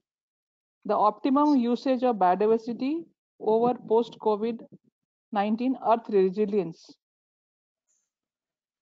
So, urbanization. advice of, what is the actual question, depth of the question? so he's telling, I don't know, please advise upon the issue of restricted areas as per our master plans in, like you have the safe zones and where you can't develop by the side of the coastal areas. So you can say like that. That is where the urban designer and the urban planner along with the architecture comes. He studies the site. He should not destroy the site. He should work with the site and integrate. Unfortunately, Bombay and Delhi architects, first thing they bring is the earth mover. Like here also. And next, they level any site. You have destroyed the place. That thing should go. They just want to build this 50-story building. No, you should study the site, study the plantation, study the nature of things here. As you said, including the animal pathways and all this. And if you can design with it, you will find you have integrated human being as a natural being along with them. It becomes beautiful. They will also enjoy. And you will also enjoy. Rather than so you must we must understand the living soil with microorganisms. It takes nearly thousands of years to establish that soil itself. So that soil, you displace it and dump it somewhere else, is a productive soil. It will take another 500 years to come back to its, what do you call it, dynamics, biodynamics. So that soil you are just bulldozing and you're taking away. So you must understand you need a living soil around you. If you make a concrete floor, asphalted road, concrete roof, you are living in a lifeless system. You need 60% of a living system in and around you for to breathe. Mother Earth should breathe and maintain that sustainability, converting all your carbon dioxide which you are releasing every day. How many liters you can inhale and exhale? Where do they go? And what is the mechanism to convert carbon dioxide you are emitting to the atmosphere? You need that sort of a surroundings. So from where your breathable air comes, where your pranavayu will come, from where your jivajala comes. So you must understand that much more than your building, much more than all other things, the panchabhutas, the breathable air, quality of the water, quality of the pleasure, aesthetics to please your brain and your mind, and to remove your garbage from your mind, you need nature. When you look at a bird or a bee coming and dancing in front of you, that gives you immeasurable feeling. So you keep all these things alive around you. So we have 2-3 questions more. I'll just quickly go through it. I think most of them actually have been answered during the discussions, but I think Amrita Kumari from Mohapatra, I think she may be from Odisha. These days, the knowledge treasured within the tribal communities is not passing down to their next generations as a result of entry of modernism somehow we discussed. What could be done in such condition? In such conditions, we are not recognizing them. We are not providing some sort of a facility for them to go and sit with them and learn the traditional knowledge. So I will quote one example. See, there is a bone setter here. He will do the bone setting within 5 rupees, much superior than any orthopedic surgeon. But there is no facilities for him. We have not recognized. In fact, I have made a documentary of that man, how skillfully he will take the Ternary Arjuna bark and how skillfully he sets the bone. I asked him, why don't you transfer this knowledge? Sir, who will come? This skill will not come within 2 days. They have to stay with me for at least about 1 or 2 years to learn the skill of setting the bone and also putting correct bamboo strip and putting what type of, if it is bleeding, red powder, if it is not bleeding, green powder. So the tribal people, how many people will go and sit with them and understand with them? 1 hour they cannot transfer the knowledge, and they don't even come out openly. When you go there, you have to spend time persistently. In fact, I am proud to say I learned more ecology with tribals than in Indian Forest College. Yes. Yeah, that's and I have true. also recognized them, and I have given, I also recommended to give a national award. I am happy to inform this young lady, Tulsi has got a Padma Shri award this year because I recognized her. I learned ecology, seed biology, phenology from her. Even now, I recognized one tribal called Ramegoda of Soliga. He is supplying me RET species, rare endangered species, threatened species, and like this. Not technology. He knows when to pick the seed for fruit, what is the seed biology, what is the seed treatment, how to germinate. He has so far supplied about 10 lakh seedlings of RET species. I am going to use this RET species to establish a biodiversity park in Indian Institute of Science at Chalikere. They requested me. So their knowledge, somebody should go to their doorstep and sit with them and understand. That is the way. That is the way, I think. That's it. I think this is for Jasim sir.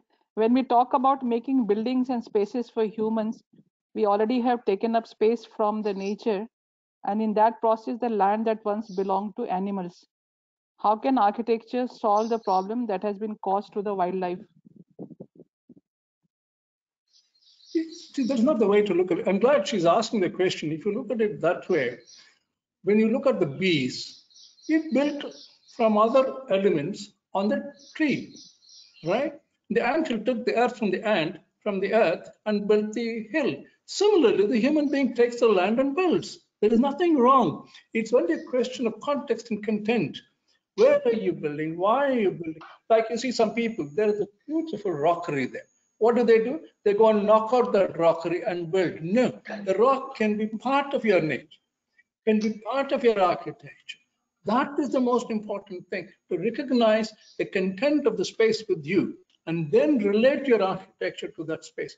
Then you create an architecture relevant to that space. No, this is where the Western technology and the modern builders come.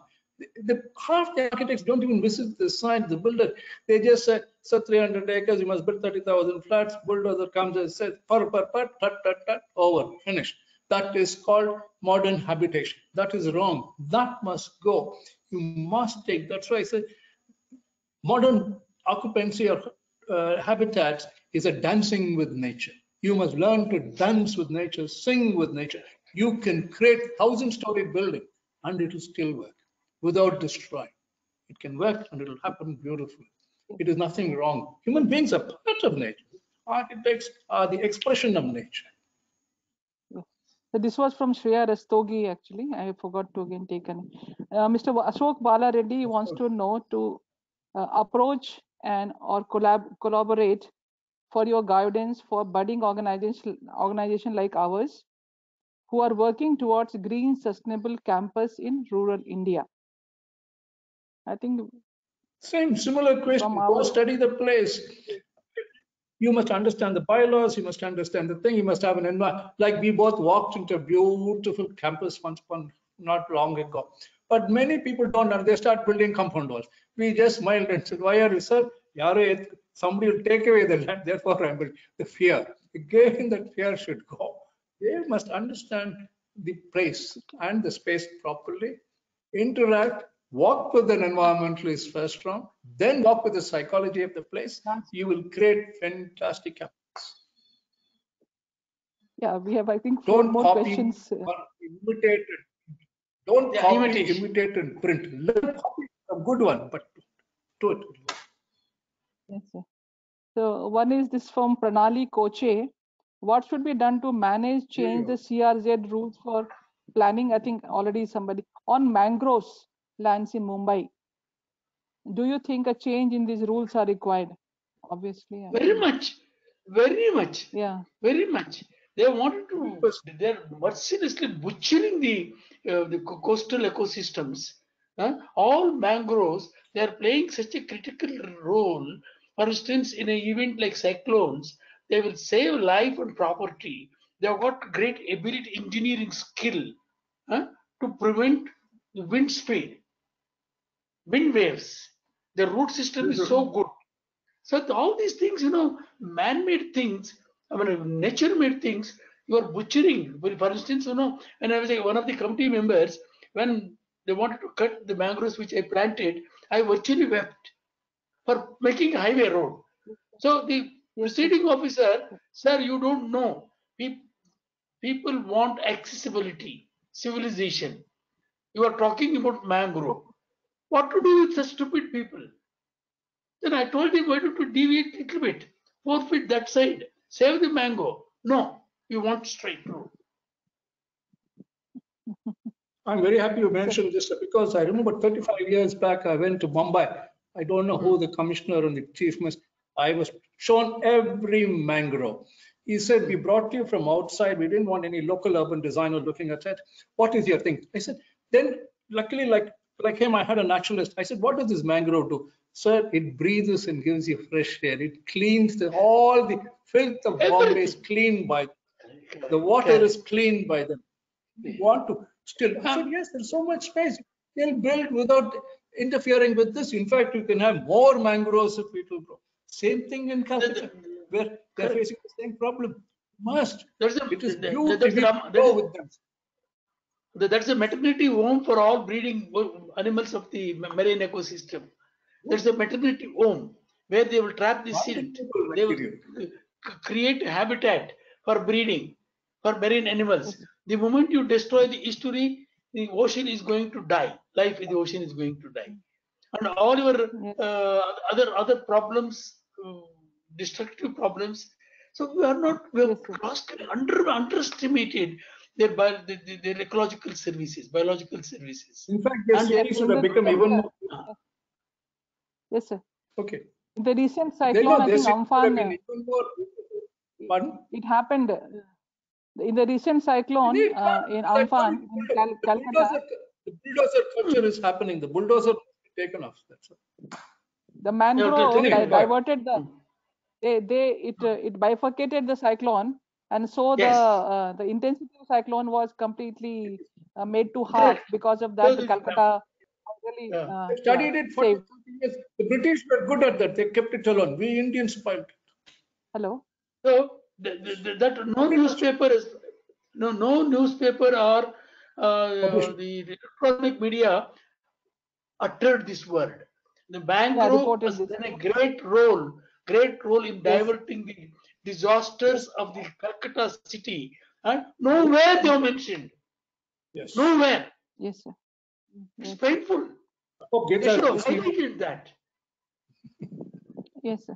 We have Rana Singh, again, then places I don't know. They have not written. Farmers no more care for ecosystem. Villages now have power and they waste groundwater by motor pumps always on. What effects can be done in making new homes and old homes such that they have this noticed and get in practice of saving water? Agriculture is a yes, sir. Yes. Go ahead, sir.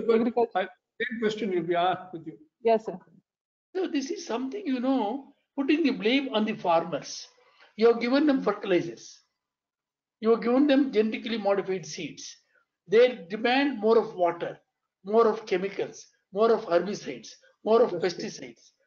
So you have done all these things and you are subsidizing the companies, supplying to their doorsteps. You are not telling them the rain-fed crops are much more healthy. They need very little water. You have not given the technologies to them. Don't blame them. You have, in your extension services, have taught them this. You have given the pump sets subsidized. You have supplied the power free of cost. They did not ask you. For what sake you have done that? It's a vote catching development stupid things. Don't blame the farmers. Yes. This is to Jasim sir from Priyanka B. How can Pardon? when biodiversity in architecture is not even a one-term subject in most of the architecture schools? I told you in the beginning, please don't, if you want to study architecture, go to school, get a degree. Don't learn architecture. You go there for 3 years, learn the basic tools. Next 2 years, pretend to do a thesis or some design, get something. But learn architecture must be learned by oneself. It cannot be taught, can never be taught. If somebody says, I'm teaching architecture, take a stick and kick him out. Who is teaching architect for bees, sir? Okay. Who is teaching architect for birds, sir? Are they not building their nest? Huh? So are they're building their nest. They're using the bit of the plastics, bit of the aluminiums to build their nest, and also maintaining the appropriate temperature for their eggs to hatch. Eggs. Yeah. Huh? So who is teaching them? Which university is teaching the birds? Huh? Yep. And for antilles, beautiful structures. Yes, sir. Yes, sir. Any Yes, other sir. question? So this is to Yellappa Reddy sir. Last question, Yes. I think. What is your opinion about growing food with new technology like aquaponics? All these things are only to make more money.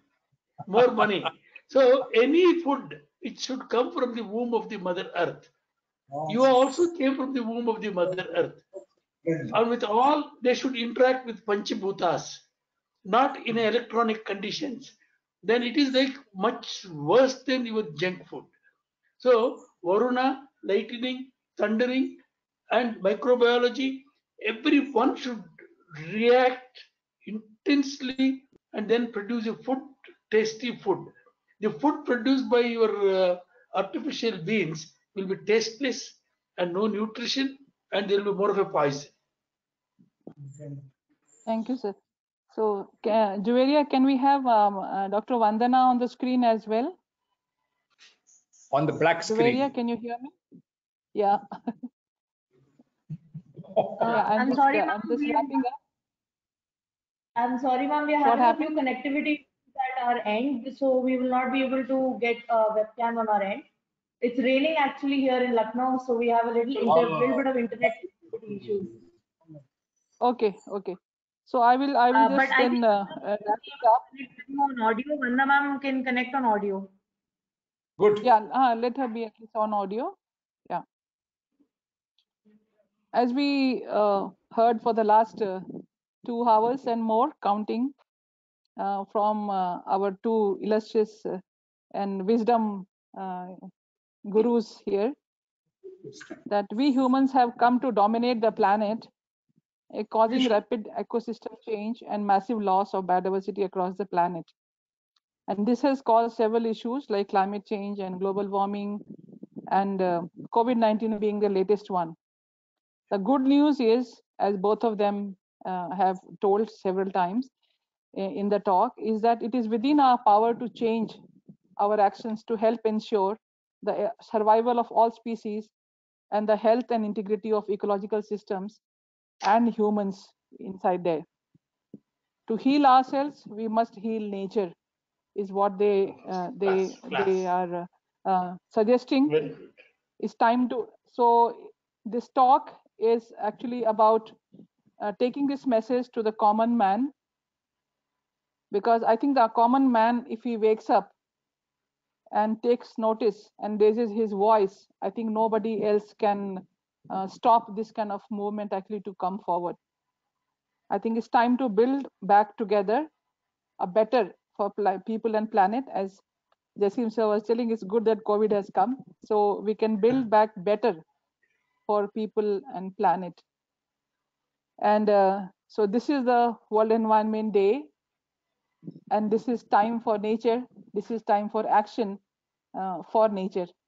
With these words, I think I thank sir, both of you, from the bottom of my heart, from all our people, from I think Vandana, are you there? Hello, She can't Vandana, are you hear. there? Ma'am, she's logging in. Just you'll have to give her a minute more. Okay. In the meanwhile, I will just tell that there is we will share the feedback form for your comments and suggestions to conduct for the, whatever suggestions you have. And I'm sure we have tried to make our best, put our best foot forward, but we might have lapsed in some counts. So we welcome your suggestions. And for those who could not attend, we will upload and share the recording of the webinar as early as possible. And apologies for if there's any inconvenience in connecting to us. I think there was a little bit of confusion in the registration form because we were doing it from here, and then the hosting platform was with AKTU. So there was a little bit of confusion. If there has been any inconvenience, please forgive us, and we will try to do better in future. Vandana, are you there? Yes. Hi, Neelam. I'm there. Sorry, Yeah. I got disconnected in the middle a little bit. So Okay. it was, I think, I will take this opportunity to thank our esteemed panelists, Dr. Yellappa Reddy. I think we learned a lot of area which I think sometimes we get disconnected when we are in one of the professions, and I think it opened our minds and sensitized us to our environment in a very, very holistic and at the same time in a very intricate way. And I would like to thank Professor and Architect Krishna Rao Jaisim sir also, who has been our idol, and to hear him today and to be part of this was amazing. He actually gave a very, very revolutionary way of looking at the built environment and the way to think out of the box, and then maybe review our aspects or our mindset about built environment. Thank you, sir, so much. And Neelam, thank you so much for partnering with us. It is a great opportunity, and I think FOA at this Faculty of Architecture and Planning at the Abdul Kalam Technical University, Uttar Pradesh, is committed to better technology and to diversify and sensitize all students of architecture in this field, which I think many of us, many schools totally neglect. And we want to bring this and establish the Center for Alternate Materials and Environment in our university. And so many more of these webinars and many more of these workshops together. Thank you so much, Neelam, for including us. Yeah, I would like to share with this all the participants and sir, both of you, because FOA AKTU we have and CGBMT we have signed an MOU to establish the Center of Sustainable Technologies and promotion of this kind of concepts. And it starts with this, the first program that we did today, and they have been a part of it. And I think together we plan to do many more activities together to conserve the environment. And I think I'm really happy, Vandana, that and thank you for the help. for hosting this No, webinar I for think us. it was a very, a very, great very help. beautifully done seminar and beautiful. I think it was a very beautiful morning spent. Thank you so much. We are Thank you so thankful much, to sir. you for giving us Thank opportunity. you. Yes. It's a great opportunity No, for sir. us No, sir. We are thankful. to share our views. We are fortunate. No, we are fortunate, sir. We are fortunate. Thank you so much. Definitely. Your blessings are required. Your blessings are required, sir. All Yes. the time. Yes. Really for spending so much time. Thanks, Vandana. Yes, Thank sir. you. Yeah, Thank you. Thank you so much. Sir. Thank Thank you. you so much. Thank you.